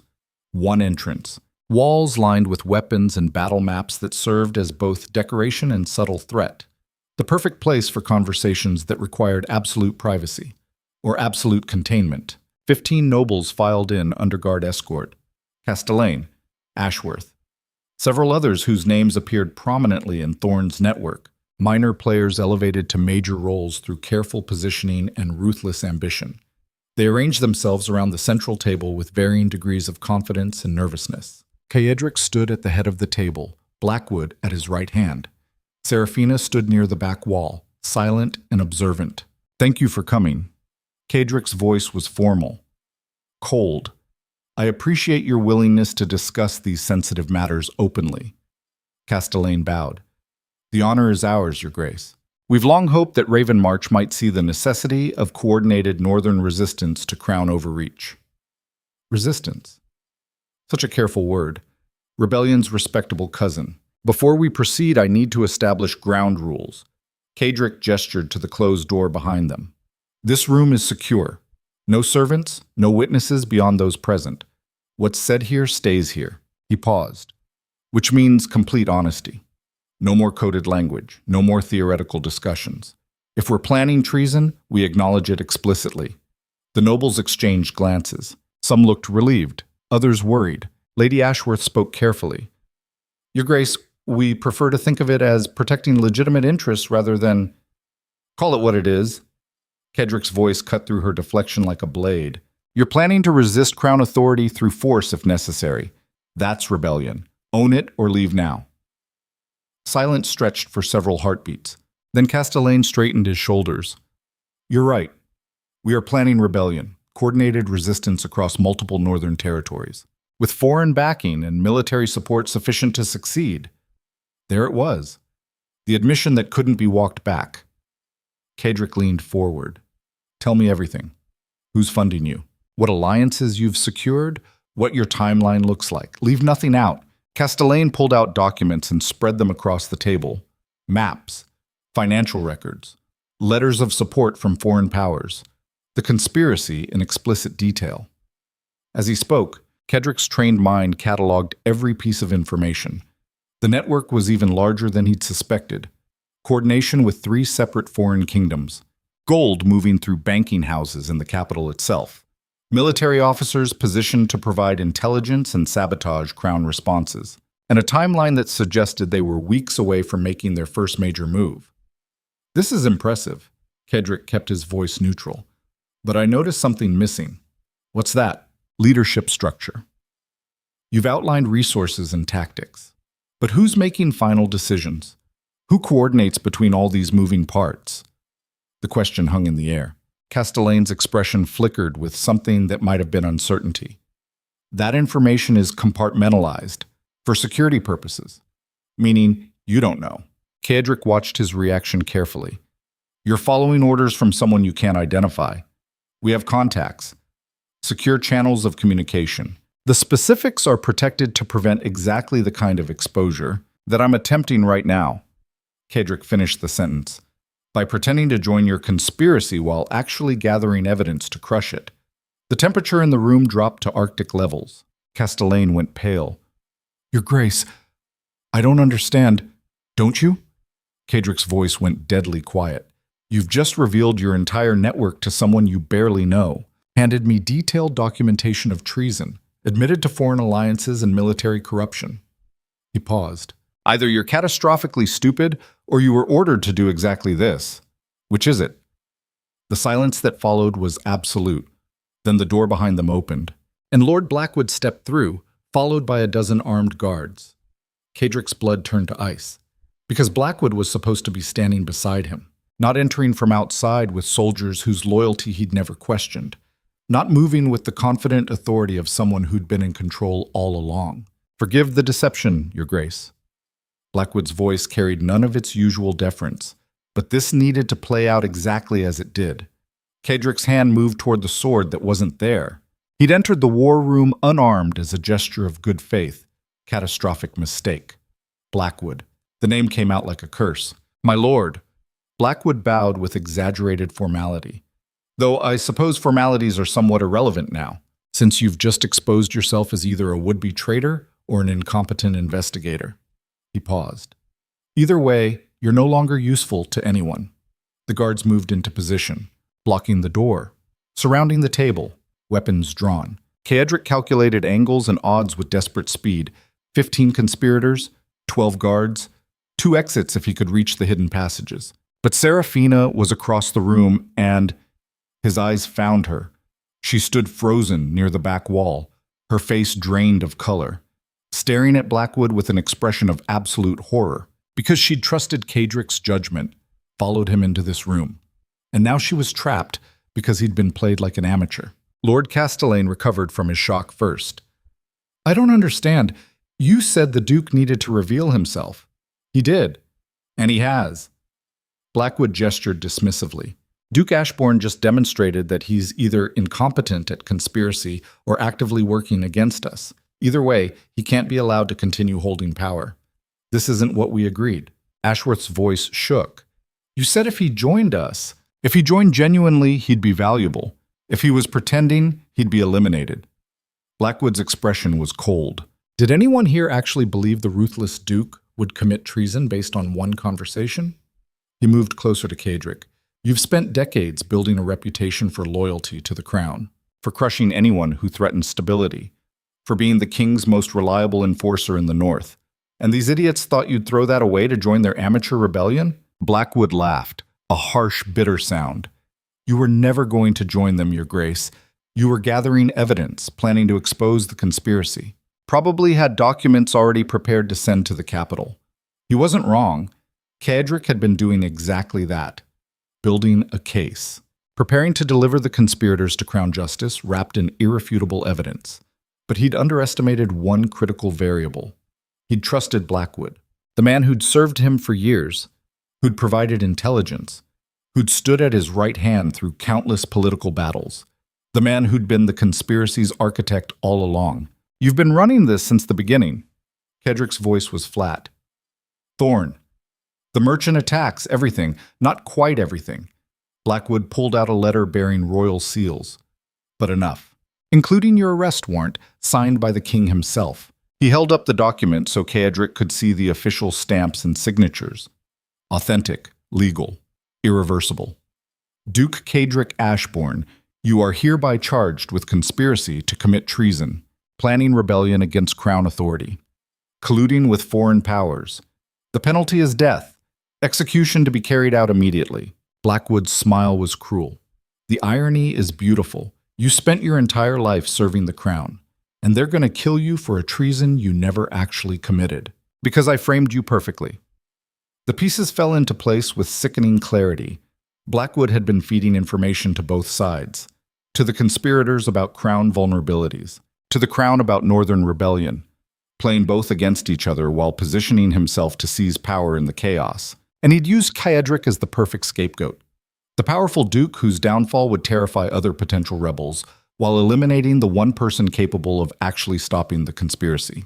Brilliant, ruthless, completely effective. Guards. Blackwood gestured toward Kaedric. Arrest the duke. Take Lady Vale as well. She dies beside him. The soldiers moved forward. Kaedric tensed, preparing to fight, even though the odds were impossible. Better to die fighting than submit to execution based on manufactured charges. But before anyone could move, Seraphina's voice cut through the tension. Wait! Blackwood turned toward her with mild irritation. Lady Vale, your heroic sacrifice will have to— I have information. Seraphina's voice was steady, despite the fear that had to be coursing through her. About the conspiracy. Names you don't have, evidence that could compromise your entire network. Blackwood studied her. Calculating. You're bluffing. Am I? Test me. Kill me now and find out later whether I was telling the truth. She paused. Or give me 30 seconds to prove my value. The war room went silent. Kaedric stared at Seraphina, trying to understand what she was doing, whether she actually had information or was buying time or simply trying to save herself. 30 seconds. Blackwood gestured. Speak. Seraphina pulled a folded paper from inside her dress. My father's final investigation notes. Names of crown officials involved in the conspiracy. Bank accounts. Communication channels. She held it up. Everything you think is compartmentalized and secure. All of it documented. And this is just one copy. Blackwood's expression flickered. Where are the others? Hidden. Seraphina's voice was cold. Kill me, and they go to the king. Spare me, and I'll give them to you. All of them. You expect me to believe you'd betray your father's work? I expect you to believe I want to survive. Seraphina met his eyes without flinching. My father's dead. The Duke's dead. The conspiracy wins regardless. I'd rather be alive to see it than executed for someone else's principles. The silence stretched. Kaedric felt something break inside his chest. Because even though Seraphina was probably bluffing, probably improvising a desperate gambit to buy seconds they didn't have, part of him wondered if she meant it. If survival really was all that mattered to her. If she'd actually sacrifice everything to keep breathing. If she was exactly what he'd always believed everyone was underneath. Just another creature trying desperately not to die, willing to betray anything and anyone to achieve it. Blackwood studied her for a long moment. Then he smiled. Interesting offer, Lady Vale. But I think I'll take my chances. He gestured to the guards. Kill them both. What happened next occurred in the space between heartbeats. Seraphina threw the paper directly into the nearest torch. The document caught fire instantly, flames consuming whatever information it might have contained. At the same moment, she grabbed a ceremonial sword from the wall display and threw it toward Kaedric in a single fluid motion. He caught it without thinking. Muscle memory and desperation combining into action before thought. Then everything exploded into violence. Guards rushed forward. Kaedric met them with the kind of brutal efficiency he'd learned in 100 battles, blocking, striking, using the confined space to limit how many could attack simultaneously. But there were too many, and he was unarmed except for one ceremonial blade against trained soldiers with full weapons and armor. Across the room, Seraphina had somehow acquired a dagger and was fighting with desperate ferocity against a guard twice her size. She was going to die. They were both going to die. And Blackwood watched from the doorway with satisfied calm, waiting for the inevitable conclusion. Kaedric killed the first guard with a thrust through the throat, the second with a slash across the femoral artery, but 3 more pushed forward, forcing him back against the table. This was it. The end. After decades of survival through calculated ruthlessness, he was going down in a war room betrayed by the man he'd trusted most. The irony would have been funny if it wasn't so catastrophically final. Then the wall exploded. Stone and mortar blasted inward as a section of the war room's exterior wall collapsed under some massive external force. Guards stumbled. Dust and debris filled the air. Confusion replaced coordinated attack. Through the opening poured soldiers wearing Ashbourne colors. Not the keep's regular guards. The personal military units loyal directly to the Duke. The ones he'd positioned outside the fortress as contingency.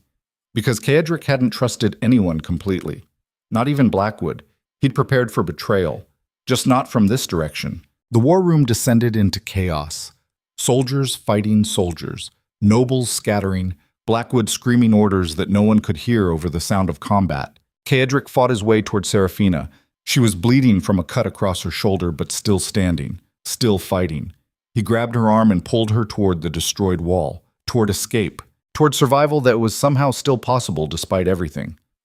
They ran through the opening into the fortress courtyard, into snow falling from a dark sky, into the kind of winter night where you couldn't see more than 20 feet ahead. Behind them, the battle continued. Shouts, clashing steel, the sounds of Blackwood's coup collapsing into violence. Caedric didn't look back. He pulled Seraphina toward the stables, toward horses already saddled by soldiers who'd prepared for exactly this contingency. Toward escape routes he'd mapped years ago and never thought he'd actually need. They rode out through the northern gates as guards fought guards, and the keep that had been his home for decades burned behind them. Caedric didn't stop until they were miles into the wilderness. Didn't slow until the fortress was lost behind curtains of falling snow and darkness. Then he finally pulled his horse to a halt near a frozen stream and looked at Seraphina. She was shaking, probably from shock and adrenaline crash. Blood stained her dress from the shoulder wound. Her face was pale in the moonlight. But she was alive. You knew. Her voice came out rough. You prepared for betrayal, always. Even from Blackwood? Especially from him. Caedric dismounted and moved to check her injury. Trust is weakness. I've known that since I was young enough to learn. Then why did you let him get so close? Because I thought I could control it. That preparation would be enough. Caedric pulled off his coat and wrapped it around her shoulders. I was wrong. Seraphina was quiet while he examined the cut. It was shallow, painful, but not life-threatening. What now?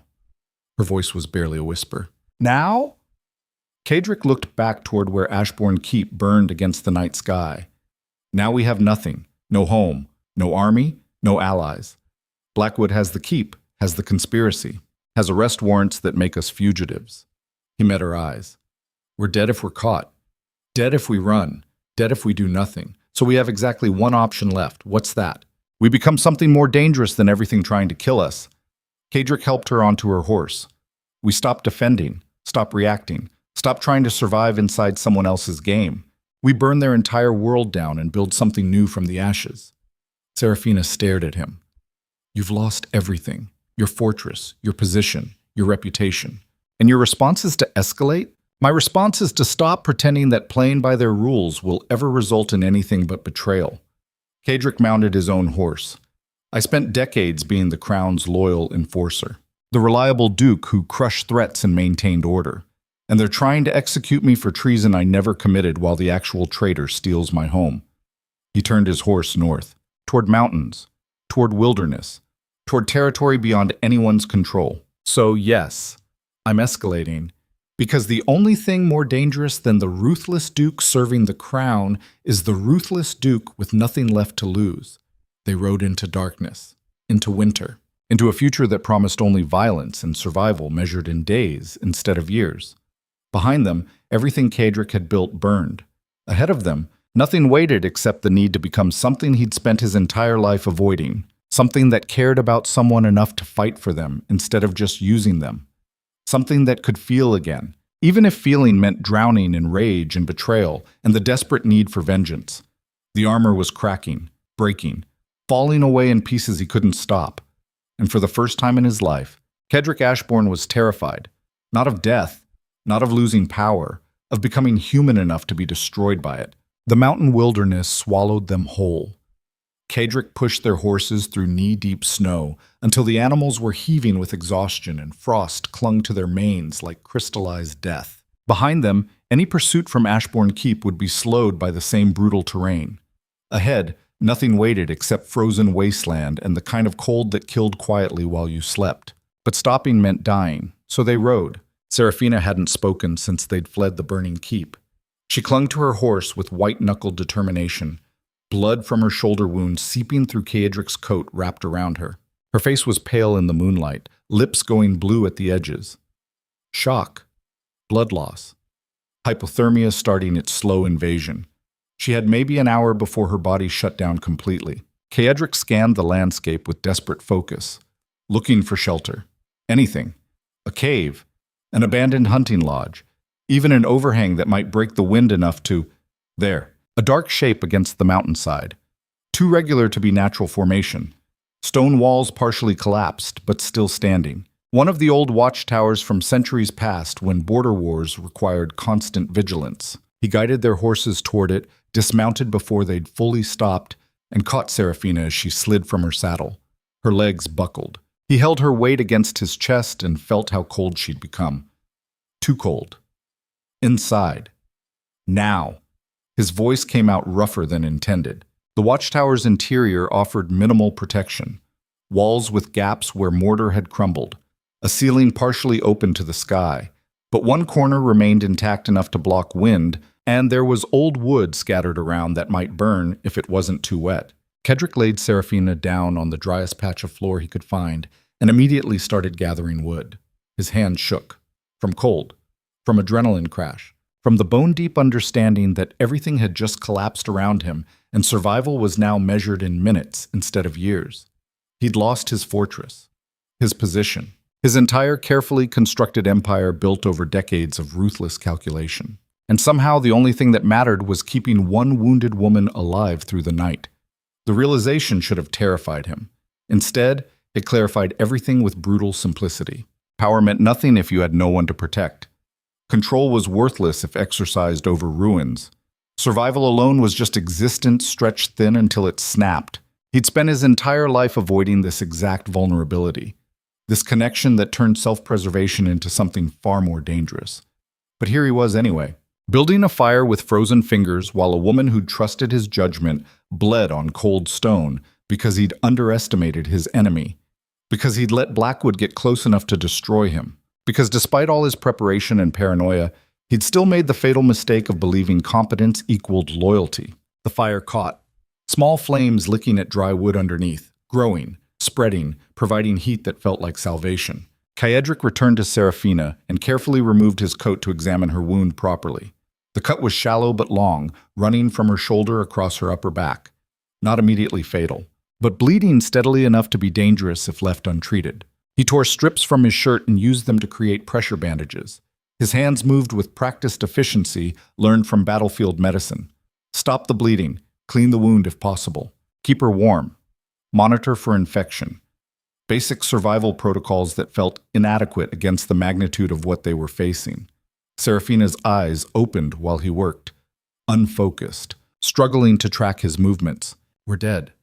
Her voice was barely a whisper. Blackwood has everything. The keep, the conspiracy, arrest warrants. Not yet. Kadric tied off the bandage. We're alive. That means we can still fight. Fight with what? No army, no resources, no allies. With what we've always had. Kadric met her eyes. Intelligence, ruthlessness, the willingness to do whatever it takes. He pulled her closer to the fire, wrapped his remaining coat around both of them, felt her shivering against his chest. When you have nothing left to lose, you become the most dangerous thing on the battlefield, because you stop calculating acceptable losses, stop worrying about collateral damage, stop pulling punches because you might need those relationships later. He stared into the flames. You just burn everything down and see what survives. Seraphina was quiet for several heartbeats. Then, is that what we're doing? Burning everything? That's what I'm doing. Kadric's voice was flat. You can leave when you're strong enough. Find somewhere safe. Disappear into a life that doesn't involve treason charges and assassination attempts. And you? I'm going back. To Ashbourne. To the capital if necessary. I'm going to expose Blackwood's conspiracy. Destroy everyone involved. Make them regret ever thinking I was something they could manipulate, even if it kills you. Especially then. The honesty hung between them like drawn steel. Because Kadric knew the odds, knew that attacking Blackwood's position without resources or support was suicide, that he'd likely die before accomplishing anything meaningful. But dying while fighting back was better than surviving through submission, better than running, better than accepting that betrayal was just part of the game and moving on like it didn't matter. Some things demanded blood, demanded vengeance, demanded that you prove principles mattered more than survival, even if those principles killed you. Serafina shifted against him. Her breathing had steadied slightly. Color was returning to her face as the fire's warmth penetrated the cold. "I'm not leaving." The words were quiet but absolute. Kadric looked down at her. "You don't owe me anything. I brought you into this. Got you nearly killed because I was outplayed. You gave me the chance to fight." Serafina met his eyes. "For the first time since my arrest, someone treated me like I was worth more than execution orders and political convenience." She paused. "So no, I'm not leaving. I'm staying, helping you burn their world down because they killed my father, tried to kill me. And they need to understand that some people don't bow even when you put knives to their throats." The fierce determination in her voice struck something deep in Kadric's chest, because he recognized it. The same refusal to submit that had defined his entire life. The same understanding that dignity mattered more than survival. The same willingness to die fighting rather than live broken. "You'll probably die. Probably. Within days. Maybe hours. I know. And you're choosing this anyway." Yes. Kadric stared at her. At the woman who'd walked into his throne room in chains and somehow become the only person he'd trusted enough to stand beside. The only person who understood that some battles were worth losing as long as you fought them honestly. Why? The question came out raw. Why throw your life away for vengeance that won't bring your father back? Serafina smiled then, small and bitter. "For the same reason you're doing it, because the alternative is accepting that power wins, that betrayal pays, that the people who murder and manipulate get to keep everything while their victims die quietly." She turned to face him fully. "I'd rather burn trying to prove them wrong than survive knowing I accepted their world." The honesty was devastating, complete, and it shattered the last of Kadric's armor. Because she was right. They were the same. Two people who'd survived by refusing to bow, who'd built their identities around being harder than everything trying to break them, who would rather die standing than live on their knees. He kissed her. Not gently.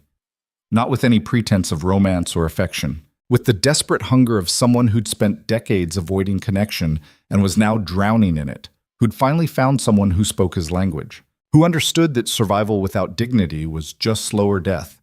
Serafina kissed him back with equal ferocity, her hands fisted in his shirt. Her body pressed against his with the kind of urgency that came from knowing time was running out. This might be their last night alive, their last chance to feel anything beyond cold calculation and strategic thinking. Their last opportunity to be human instead of weapons. When they finally broke apart, both breathing hard, Kadric rested his forehead against hers. "This changes nothing." His voice was rough. "We're still probably going to die. I know. Still facing impossible odds. I know. Still, I know!" Serafina cut him off. "But at least we'll die as something more than the monsters they tried to make us." They held each other while the fire burned and wind howled outside, and somewhere in the distance Blackwood consolidated power built on their destruction. Tomorrow they'd plan, strategize, figure out how to fight back with nothing. Tonight they were just two people who'd found each other in the wreckage of everything they'd built. And that would have to be enough. But dawn arrived with brutal cold and clarity.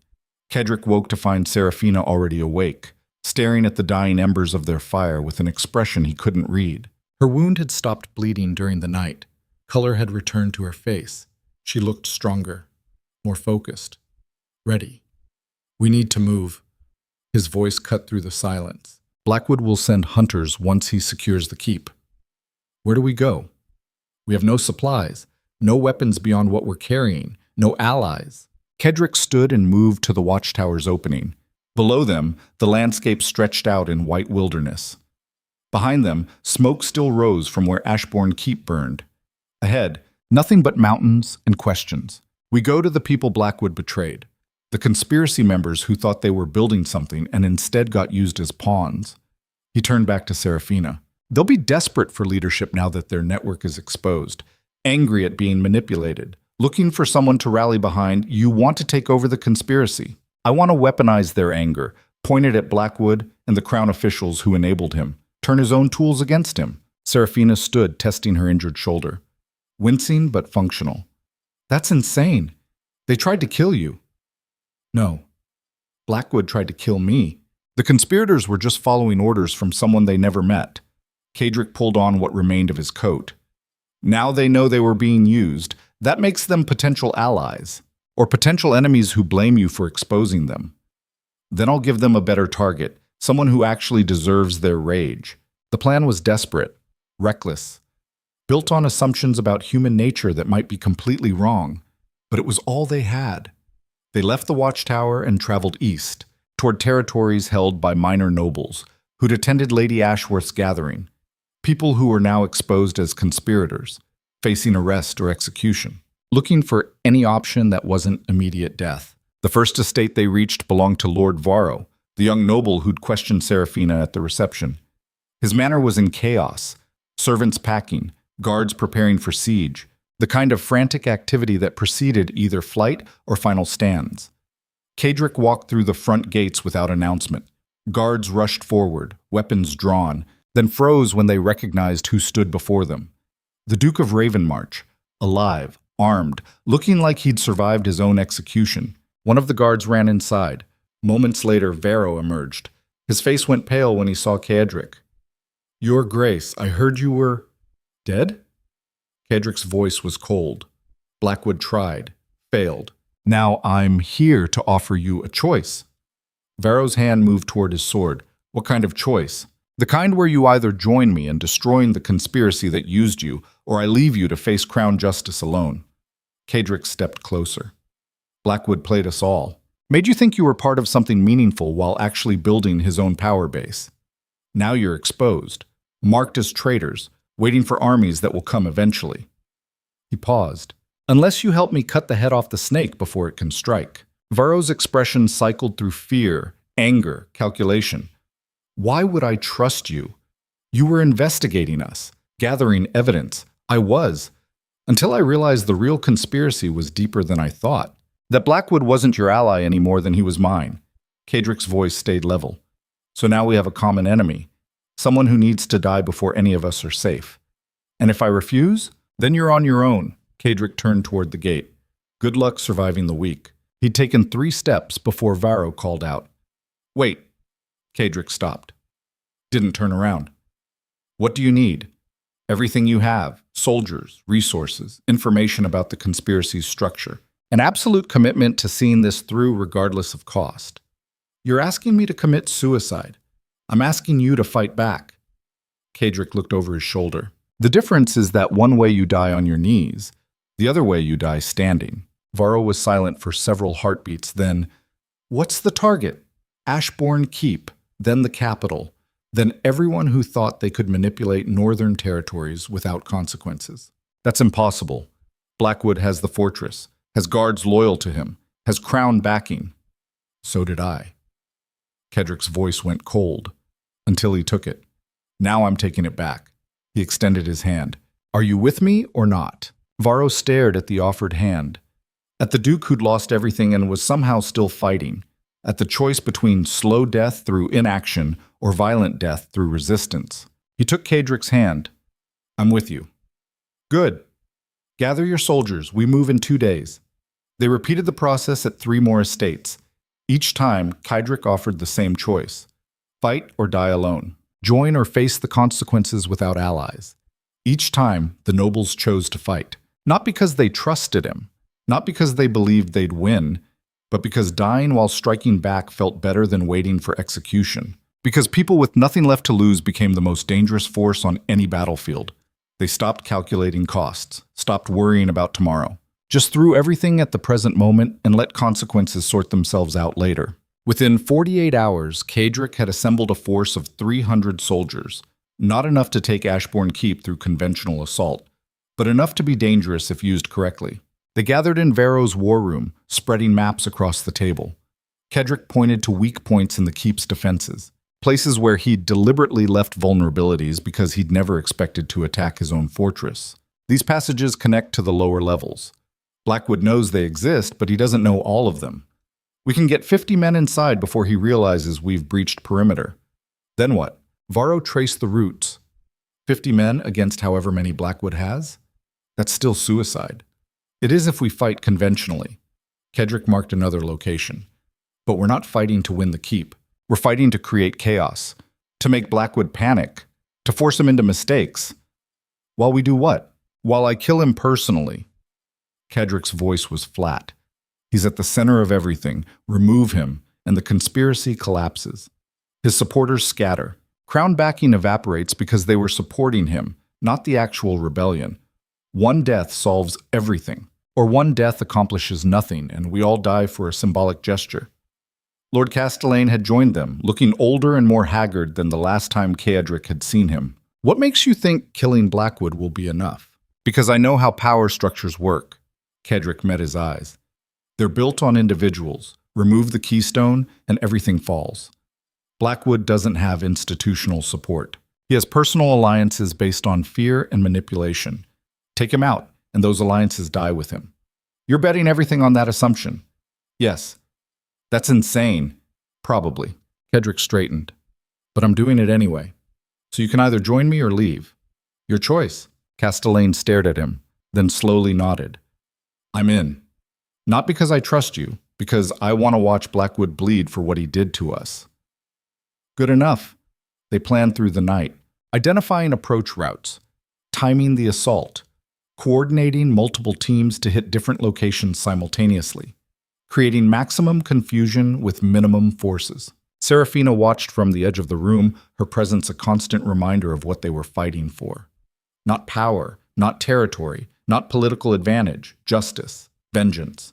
The bone-deep human need to prove that betrayal had consequences. As dawn approached, Kedrick stepped away from the planning table and found her on the estate's balcony. She stood in falling snow, staring toward where Ashbourne Keep waited in the distance. You should stay here.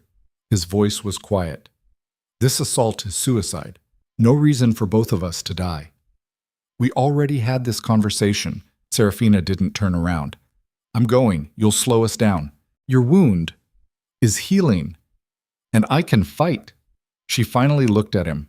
Besides, you need someone watching your back who you actually trust. The honesty was brutal, accurate.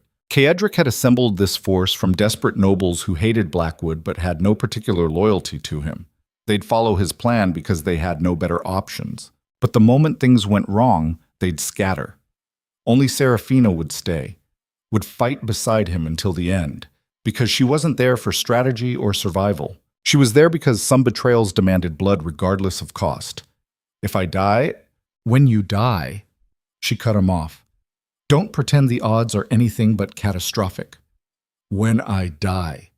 Kedrick accepted the correction. What will you do? Keep fighting until they kill me, too. Serafina's voice was steady. Because that's what we do. We don't stop, don't surrender, don't bow. She turned to face him fully. We burn their world down or die trying. Those are the only options that matter. Kedrick pulled her close, felt her heart beating against his chest. Strong, steady, unafraid. This woman who'd walked into his throne room in chains had become the only thing in his life worth protecting. The only person who understood that some principles were worth dying for. I love you. The words surprised him as much as they surprised her. Not because I want to, not because it's strategic, but because you're the only person who's ever understood what I am underneath the armor. Serafina's expression softened slightly. I know. I love you too, even though we're both going to die because of it. Probably tomorrow. Probably. They kissed, slow and thorough, like sealing a promise neither of them expected to keep, but needed to make anyway. When they separated, dawn was breaking over the mountains. It's time. Kedrick's voice was rough. Gather the soldiers. We assault at nightfall. Sack. The approach to Ashbourne Keep happened in darkness and silence. 300 soldiers moving through winter wilderness, split into multiple teams, each one targeting different entry points, coordinated to strike simultaneously and create maximum chaos. Kadric led the primary assault team, 50 fighters moving through the hidden passage he'd used for covert operations during his rule, a tunnel carved through mountain rock that emerged inside the keep's lower levels. Serafina moved beside him, armed with a sword that looked too large for her frame, but which she carried with competent grace.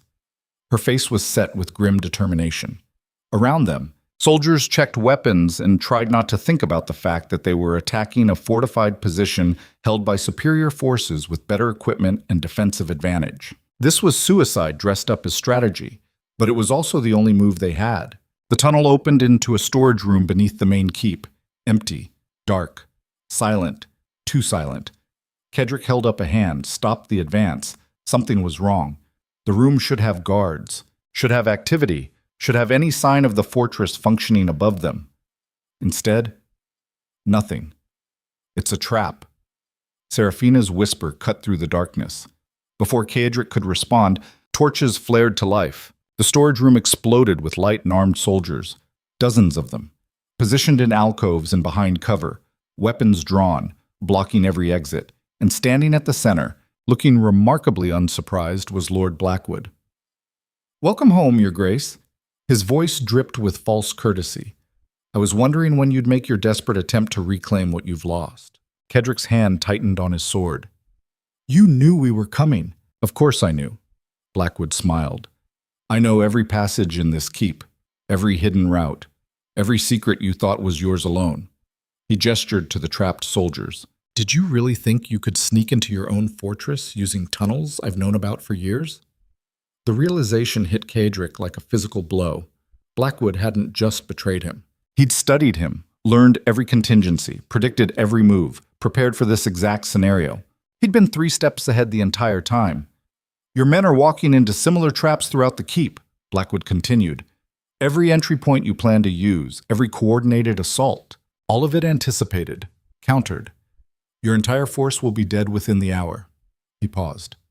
"But I'm willing to offer terms. Surrender now, face crown justice. Let your soldiers live. Or force me to kill everyone you brought here." The offer hung in the air. Around Kedrick, his soldiers shifted nervously, weighing survival against continued resistance, calculating whether dying for a lost cause made any sense. He could feel them breaking, ready to surrender, ready to choose life over principles. Kedrick raised his sword. "No." The word cut through the tension like a blade through silk. Blackwood's expression flickered with surprise. "No? No surrender. No terms. No quarter." Kedrick's voice was cold and absolute. "You want to kill us? Then do it. But we don't bow. Don't beg. Don't give you the satisfaction of thinking you've won through fear." He stepped forward, alone, separating himself from his soldiers. "You and me, Blackwood. Right now. Single combat. Winner takes everything." "That's absurd. You're outnumbered 50-1. Then you should have no problem accepting." Kedrick's smile was sharp and dangerous. "Unless you're afraid that without your soldiers, you're nothing." The challenge hung in the air like drawn steel. Blackwood's face flushed with anger, but underneath it, Kedrick saw calculation, saw the man weighing options, considering whether accepting the challenge would solidify his position or create unnecessary risk. He was thinking like a schemer, a manipulator, not like a warrior. Kedrick pressed the advantage. "You've played games your entire life, used other people as weapons, hidden behind conspiracy and manipulation. So here's your chance to prove you're more than that. Face me. Blade to blade. No tricks, no backup." He paused. "Or admit that you're too afraid to fight someone who actually knows what you are."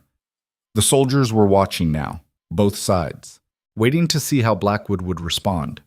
If he refused, he'd look weak, cowardly. His authority would crack.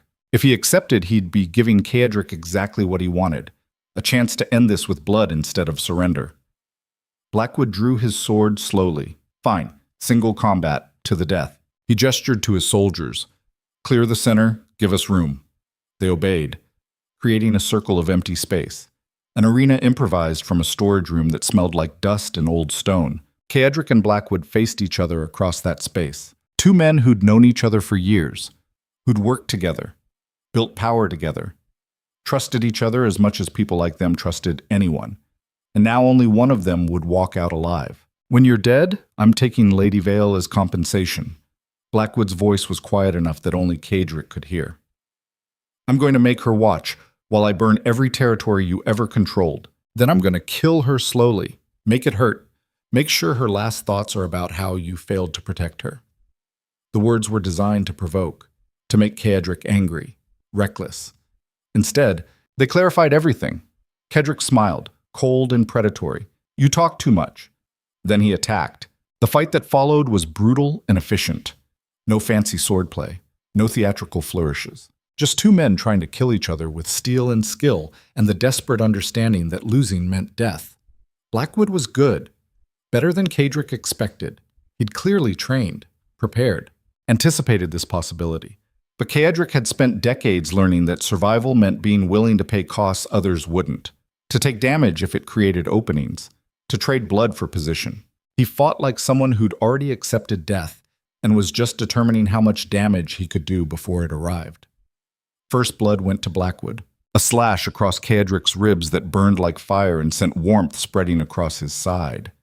Second blood was Cadric's, a thrust that caught Blackwood's shoulder, not deep enough to disable, just enough to hurt, to slow. They circled each other, both bleeding, both breathing hard. Around them, soldiers watched in absolute silence. This is pointless. Blackwood's voice was strained. Even if you kill me, you're still a traitor, still marked for execution. This changes nothing, it changes everything. Cadric adjusted his grip on his sword. Because when I kill you, your conspiracy dies with you. Your soldiers lose their leader, your plans collapse. And everyone learns what happens to people who betray me. He attacked again, faster, more aggressive, trading defense for offense because time was running out and blood loss was becoming a problem. Their blades met with ringing impacts that echoed through the storage room. Steel on steel, strength against strength, will against will. Then Cadric saw his opening, a slight overextension in Blackwood's defense, a moment where momentum carried him too far forward. Half a second. That's all it took. Cadric's blade slipped past Blackwood's guard and drove upward, through ribs, into organs, deep enough that pulling it out would finish what pushing it in had started. Blackwood's eyes went wide with shock. His sword clattered to the floor. His hands moved to the blade embedded in his chest like he could somehow reverse what had just happened. Cadric leaned close enough to see the life fading from his former advisor's eyes. You were right about one thing. His voice was quiet, barely a whisper. I am a traitor. To everything that made you think I was controllable. He twisted the blade. Blackwood gasped. Blood poured from his mouth. His legs buckled. Cadric held him upright for exactly 3 seconds. Let him feel every moment of his death. Understand what it cost to betray someone who'd spent decades learning to survive through ruthlessness. Then he pulled the blade free and let the body fall. Blackwood collapsed to the stone floor, still breathing, still alive, but dying. Seconds away from the end, Cadric stood over him, sword dripping blood, his own wound bleeding freely, breathing hard from exertion and pain and the bone-deep satisfaction of watching his enemy die. Around them, the room was frozen, soldiers on both sides staring at the scene in shocked silence. Then Seraphina's voice cut through the quiet. Behind you! Cadric spun. Saw one of Blackwood's guards raising a crossbow, aiming directly at him, finger on the trigger, no time to dodge. No time to raise a defense, just enough time to understand that this was how it ended. Not in glorious combat, but killed by a nameless soldier while distracted by victory. The crossbow fired. Seraphina threw herself between Cadric and the bolt. The projectile hit her center mass with brutal impact, drove her backward into Cadric's chest, sent them both crashing to the floor in a tangle of limbs and blood. For exactly 2 seconds, the world stopped. Then everything exploded into chaos. Cadric's soldiers attacked Blackwood's guards with ferocious rage. Blades clashing, men screaming. The storage room transforming into a battlefield as discipline collapsed into violence. But Cadric barely noticed. He was on the floor, Seraphina in his arms, the crossbow bolt protruding from her chest, blood spreading across her dress in a bloom of arterial red. No. The word came out strangled, raw. No, no, no. She was still alive, still breathing, but the bolt had hit too close to her heart, too deep. The kind of wound that killed slowly while you watched. Look at me. Kedrick cupped her face in his hands. Stay with me. Just stay. Serafina smiled, small and peaceful. I told you, we were always going to die, not like this. Kedrick's voice broke. Not for me. Not. She touched his face with one blood-stained hand. Worth it. Getting to see you win, getting to be more than just a prisoner waiting for execution. Her breathing was getting shallower. Weaker. I love you. Kedrick pressed his forehead against hers. I love you and I don't know how to. I know. Her voice was barely audible now. That's why this matters. Because you finally let yourself care about something beyond survival. She coughed. Blood on her lips. Burn their world down. Make them regret everything, then maybe find something worth protecting instead of just destroying. Her eyes closed, her breathing stopped, and Serafina Vale died in Kedrick's arms, while battle raged around them, and everything he'd thought mattered turned to ash. The world ended in silence. Not with screams or explosions or the dramatic collapse that stories promised. Just the quiet cessation of breath, the absence of warmth, the weight of a body that would never move again settling into Kedrick's arms like a final accusation. Serafina was dead. The woman who'd walked into his throne room in chains and somehow become the only thing in his carefully controlled existence that mattered. The only person who'd understood what he was underneath the armor. The only soul brave enough or broken enough to stand beside him when standing meant certain death. Gone. Because she'd chosen to save him instead of herself. Because in the final calculation between survival and sacrifice, she'd made the choice he'd spent his entire life avoiding. She'd cared more about someone else than her own continued existence. And it had killed her. Around them, the battle raged, swords clashing, men screaming, blood painting stone floors in patterns that would never fully wash clean. His soldiers fighting Blackwood's guards with the desperate ferocity of people who understood they were already dead and just wanted to take their killers with them. But Kedrick barely heard it, barely saw it. The entire world had contracted down to the woman in his arms and the understanding that every choice he'd ever made had led to this moment, this loss. This brutal proof that caring about anything beyond power was just another form of suicide. He'd been right all along. Connection was weakness. Affection was liability. The moment you let someone matter, the universe took them away and left you with nothing but the corpse and the crushing weight of what you'd lost. Better to have stayed alone. Better to have kept the armor intact. Better to have remained the monster everyone feared instead of discovering what it meant to be human enough to grieve. Your Grace, Lord Vero's voice cut through his paralysis. The battle.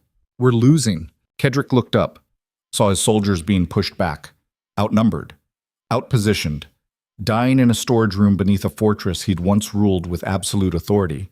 Blackwood was dead, but his guards remained, and they had numbers. Training. The advantage of defensive position. This was over. The assault had failed. All of it for nothing. We need to retreat. Varo was bleeding from a dozen cuts. Desperate, before they surround us completely. Retreat. The word tasted like ash, because retreating meant leaving Serafina's body, meant abandoning her to be desecrated by the same forces that had killed her, meant accepting that her sacrifice had accomplished nothing beyond buying him a few more minutes of life he no longer wanted. But staying meant everyone died. Every soldier who'd followed him into this doomed assault. Every desperate noble who'd chosen to fight instead of surrender. Their deaths would be on him too. The mathematics of leadership.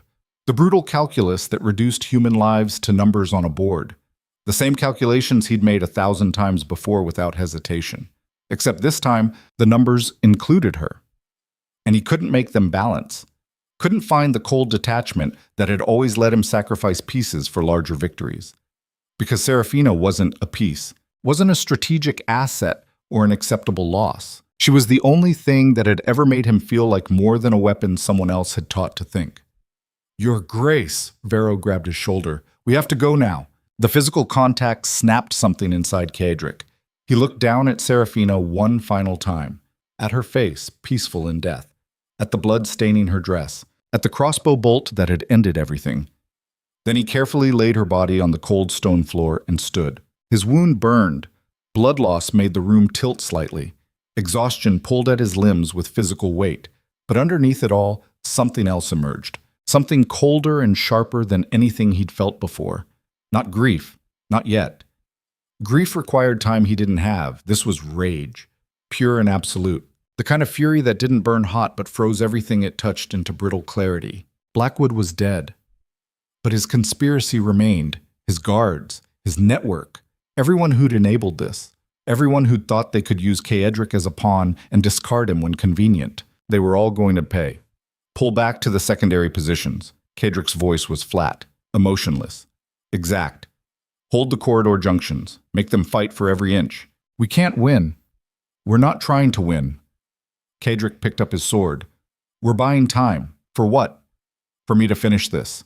Before Vero could respond, Kaedric moved, not toward the retreat route, toward the enemy, into the thick of Blackwood's guards with the kind of reckless aggression that should have gotten him killed in the first exchange. But rage made him faster, sharper, unpredictable. He fought like someone who'd stopped caring whether he survived, just focused on how much damage he could inflict before the inevitable end. His blade found throats and gaps in armor with brutal efficiency.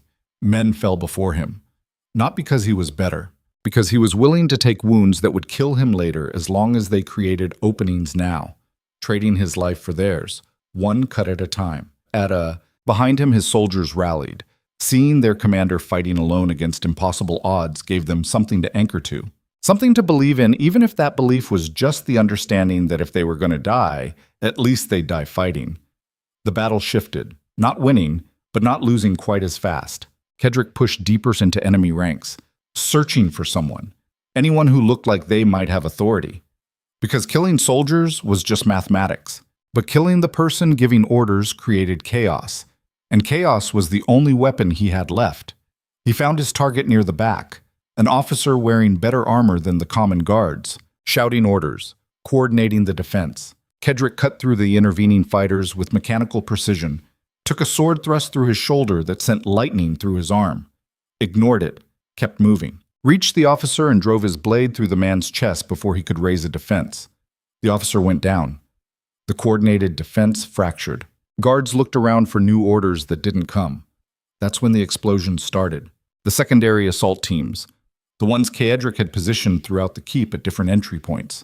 They'd been compromised too, captured or killed. But they'd carried something Blackwood hadn't anticipated. Alchemical charges designed for breaching fortifications. Unstable, dangerous. Useful only if you were desperate enough not to care about collateral damage. Kaedric had given them one final order before the assault began. If the primary attack failed, blow the support structures. Bring the whole fortress down. Deny it to everyone rather than let Blackwood keep it. Scorched earth taken to its literal conclusion. The first explosion shook the entire keep, stone cracking, supports failing. The sound of ancient architecture beginning its collapse. The second explosion was louder, closer. Somewhere above them, a section of wall gave way with the grinding roar of tons of rock obeying gravity. Blackwood's guards panicked, started running toward exits, abandoning formation, choosing survival over duty. Kaedric's soldiers did the same, following Vero toward the escape tunnels, running from the fortress that was collapsing around them. But Kaedric didn't move. He stood in the storage room, alone now, surrounded by bodies and blood and the sound of his world literally falling apart. And he felt nothing. No satisfaction, no victory, no sense of accomplishment. Just emptiness.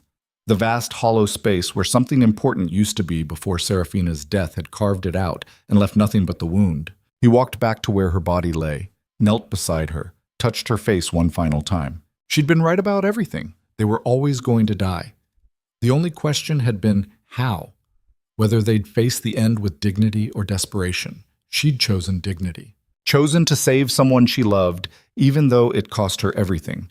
And Kaedric had spent his entire life convinced that such choices were weakness. That sacrifice was just another word for losing. But looking at her now, he understood the truth he'd been avoiding. Strength wasn't about survival. It was about choosing what you were willing to die for. About finding something that mattered more than your own continued existence. About being human enough to care even when caring destroyed you. Serafina had been stronger than he'd ever been. Not despite her sacrifice. Because of it. The fortress groaned. Another explosion. More sections failing. He had maybe a minute before the entire structure came down on top of him. 60 seconds to decide whether to run or stay, whether to choose survival or join her in whatever came after. The old Kaedric would have run, would have calculated that living meant he could still fight, still seek vengeance, still accomplish something meaningful. But that version of himself had died the moment Seraphina's heart stopped beating. What remained was something else, something that understood the only victory that mattered now was refusing to let her sacrifice be meaningless. She'd saved him, given him a chance to live, to maybe build something better than the empire of fear he'd constructed. So he stood, lifted her body in his arms, ignored the pain from his wounds and the exhaustion pulling at his muscles, and he ran. Not away from the collapse, toward the one exit he knew would still be passable, a route he'd designed personally as his final escape option, the path no one else knew existed. Stone fell around him, walls cracked. The ceiling came down in sections that missed him by inches, but he kept moving, kept pushing forward, because Seraphina deserved better than to be buried in the rubble of his failures. She deserved to be laid to rest properly, with dignity, with honor, with someone who'd loved her enough to carry her body through a collapsing fortress rather than abandon her to the stone. He emerged into winter night, into snow falling from a dark sky, into the kind of cold that killed slowly but felt clean after the heat and smoke and blood. Behind him, Ashbourne. Keep collapsed with the roar of thunder and finality, towers crumbling, walls falling inward, centuries of history and power reduced to rubble in minutes. Everything he'd built, everything he'd ruled, everything he'd been. Gone. Kaedric laid Seraphina's body down in the snow. His legs gave out. He collapsed beside her, breathing hard, bleeding from a dozen wounds, watching his fortress die while the world turned white around them. He should have felt something. Rage, loss, despair. But there was just emptiness. The vast nothing that came after everything burned. Footsteps approached through the snow. Vero, Castellane, a handful of soldiers who'd survived the assault and retreat. They stood in silence, looking at the ruins, at their duke collapsed in the snow beside a dead woman, at the end of everything. Your Grace. Vero's voice was quiet. What do we do now? Kaedric stared at the ruins, at the smoke rising into darkness, at the fortress that had been his identity for so long he'd forgotten what he was without it. What did they do now? What was left after losing everything? After survival stopped being the only goal that mattered? We bury her. His voice was rough, damaged, like something inside his throat had broken beyond repair. We find a place worthy of her. We lay her to rest properly. And then I don't know. The honesty was brutal, complete. Because for the first time in his life, Kaedric had no plan, no strategy, no calculated next move designed to rebuild power or secure position. He just had grief and rage. And the crushing understanding that everything he'd thought mattered was ash, and the one thing that had actually mattered was dead in the snow beside him. They made camp in the ruins of a village 3 miles from the collapsed keep, found shelter in abandoned buildings, built fires that provided warmth but no comfort. Kaedric spent the night digging, alone, in frozen ground that fought every strike of the shovel, creating a grave deep enough to protect her body from scavengers and winter. When it was finished, he wrapped Seraphina in what remained of his cloak and laid her to rest with the same care he'd once used to plan military campaigns. The others stood in a circle around the grave while he filled it in, silent witnesses to the burial of a woman most of them had barely known, but who'd somehow become the symbol of everything they'd lost. When the last shovelful of earth was in place, Varro spoke quietly. Should we say something, some words? Kaedric was quiet for a long time, then, she died fighting for something she believed in, died protecting someone she loved, died proving that strength isn't about how much you can survive, but what you're willing to sacrifice. He paused, voice breaking. She was better than any of us, braver, more honest, more human, and the world killed her for it. The words hung in the cold air like an indictment of everything. They returned to the camp, built up the fires, sat in exhausted silence while Kaedric stared at flames and tried to find some reason to keep existing beyond spite. Your Grace, Castellane approached carefully. The conspiracy. Blackwood's network. They're still out there, still operating, still, I don't care. The words came out flat. Final. Castellane blinked. But your grace, they'll regroup. Find new leadership. Continue working against... Let them. Kedrick's voice was empty. I'm done. Done? Fighting, scheming, spending every moment calculating who to trust and who to kill. I'm done with all of it. So what will you do? Kedrick looked at the flames. I'm going to disappear. Find somewhere remote. Somewhere no one knows the name Ashbourne. Live out whatever time I have left without the weight of power crushing everything I touch. That's surrender. Maybe. Kedrick met his eyes. Or maybe it's the first honest thing I've done in decades. Admitting that all the power in the world couldn't protect the one person who mattered. He stood, moved toward the edge of camp, away from the fires and the soldiers and the ruins of his old life visible in the distance. Castellane followed. Your Grace, you can't just abandon... Watch me. People are counting on you. Your soldiers. The territories that look to Raven March for leadership. Then they'll have to find someone else. Kedrick's voice was sharp. Because I'm not that person anymore. The ruthless Duke died in that fortress. What's left is just a man who's tired of losing everyone he lets himself care about. Is that what Serafina would want, for you to give up? The question stopped Kedrick cold, because he didn't know. They'd never discussed what came after, never planned for a future beyond surviving the next day. But he remembered her words. Burn their world down, make them regret everything, then maybe find something worth protecting instead of just destroying. She'd wanted him to change, to become more than the weapon he'd been shaped into. And he'd promised. In the moments before she died, in the way he'd held her, in every unspoken understanding between them, he'd promised to be better than what he'd been, not for power, not for victory, for her. Kedrick turned back toward the camp, toward the soldiers waiting for direction, toward the future that suddenly felt like a responsibility instead of just a burden. Gather everyone. His voice was different, harder, colder, but with purpose underneath. We're not done. I thought you said... I said I was done with power for its own sake, done with building empires that require cruelty to maintain. But there's still a conspiracy operating inside the crown. Still people who think they can manipulate northern territories without consequences. He met Castellane's eyes. Serafina died fighting them. I'm not going to dishonor that by walking away.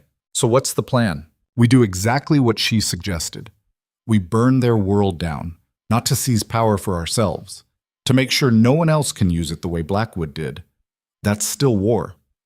Yes, but for the right reasons this time. They gathered in the largest building, 15 soldiers, 3 nobles. The remnants of an assault force that had been decimated but somehow survived.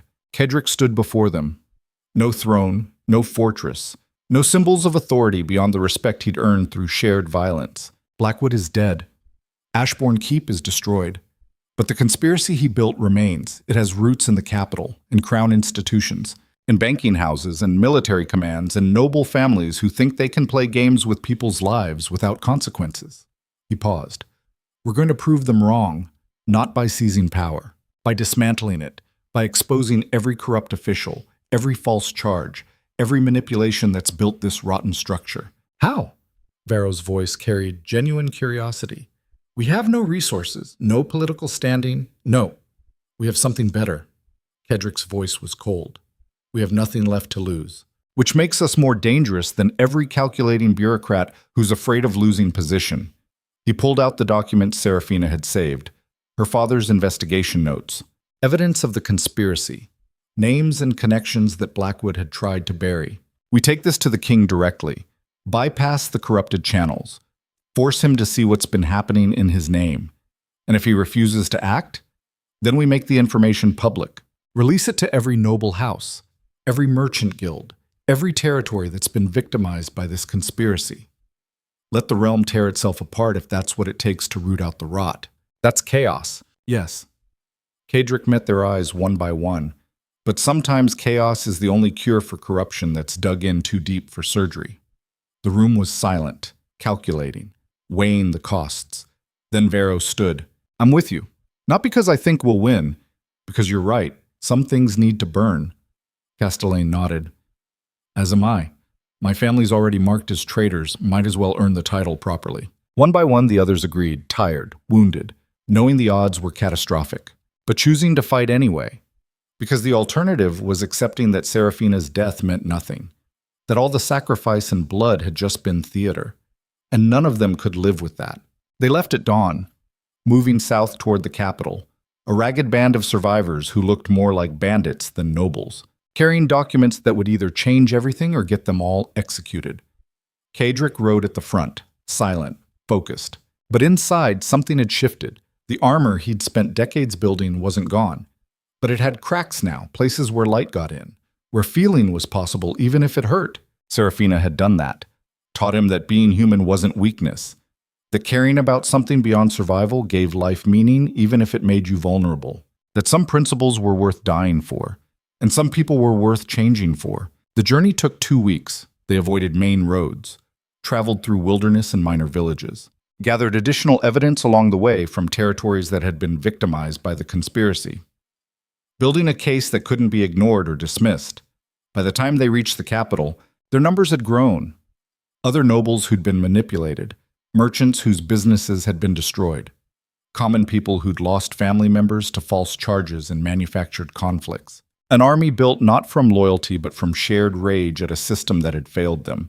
They entered the capital not as conquerors but as petitioners, carrying documents and testimony, demanding audience with the king himself. The crown tried to turn them away, tried to arrest them for treason based on Blackwood's warrants. But Kadric had learned one final lesson from his time with Serafina. Sometimes the only power that mattered was the willingness to make the truth public regardless of cost. He stood on the steps of the royal palace and read the conspiracy's details aloud, named every corrupt official, every false charge, every manipulation, did it loud enough that the gathered crowd could hear, that merchants and nobles and common citizens could witness, made it impossible to silence without making martyrs. The king had 2 choices: acknowledge the corruption and investigate, or try to suppress the information and confirm everything Kadric was claiming. He chose investigation, not out of principle, out of political calculation.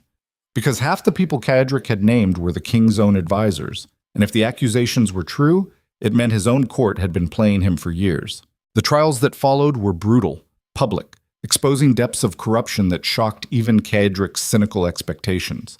Crown officials executed for treason, noble families stripped of titles, entire networks dismantled and scattered.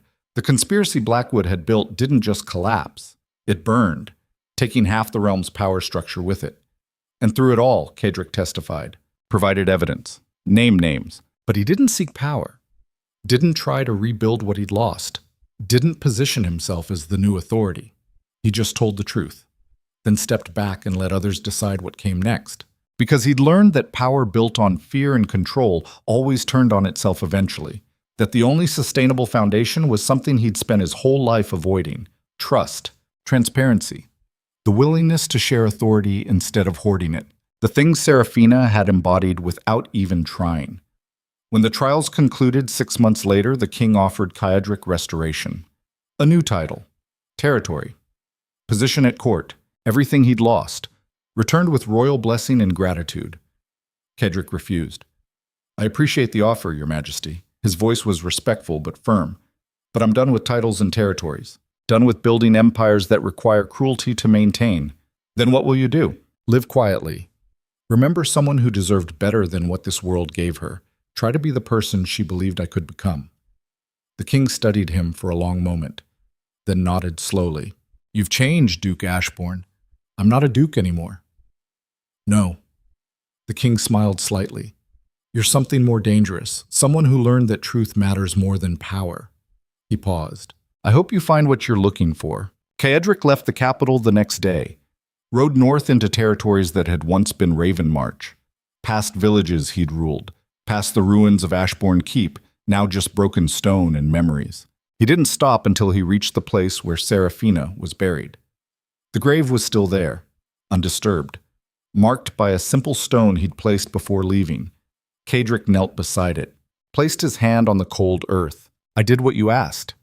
Burned their world down, made them pay for what they did to you, to your father, to everyone they victimized." The wind carried snow across the grave, silent, eternal. "It doesn't bring you back, doesn't fix anything. But maybe it means your death wasn't meaningless. He was quiet for a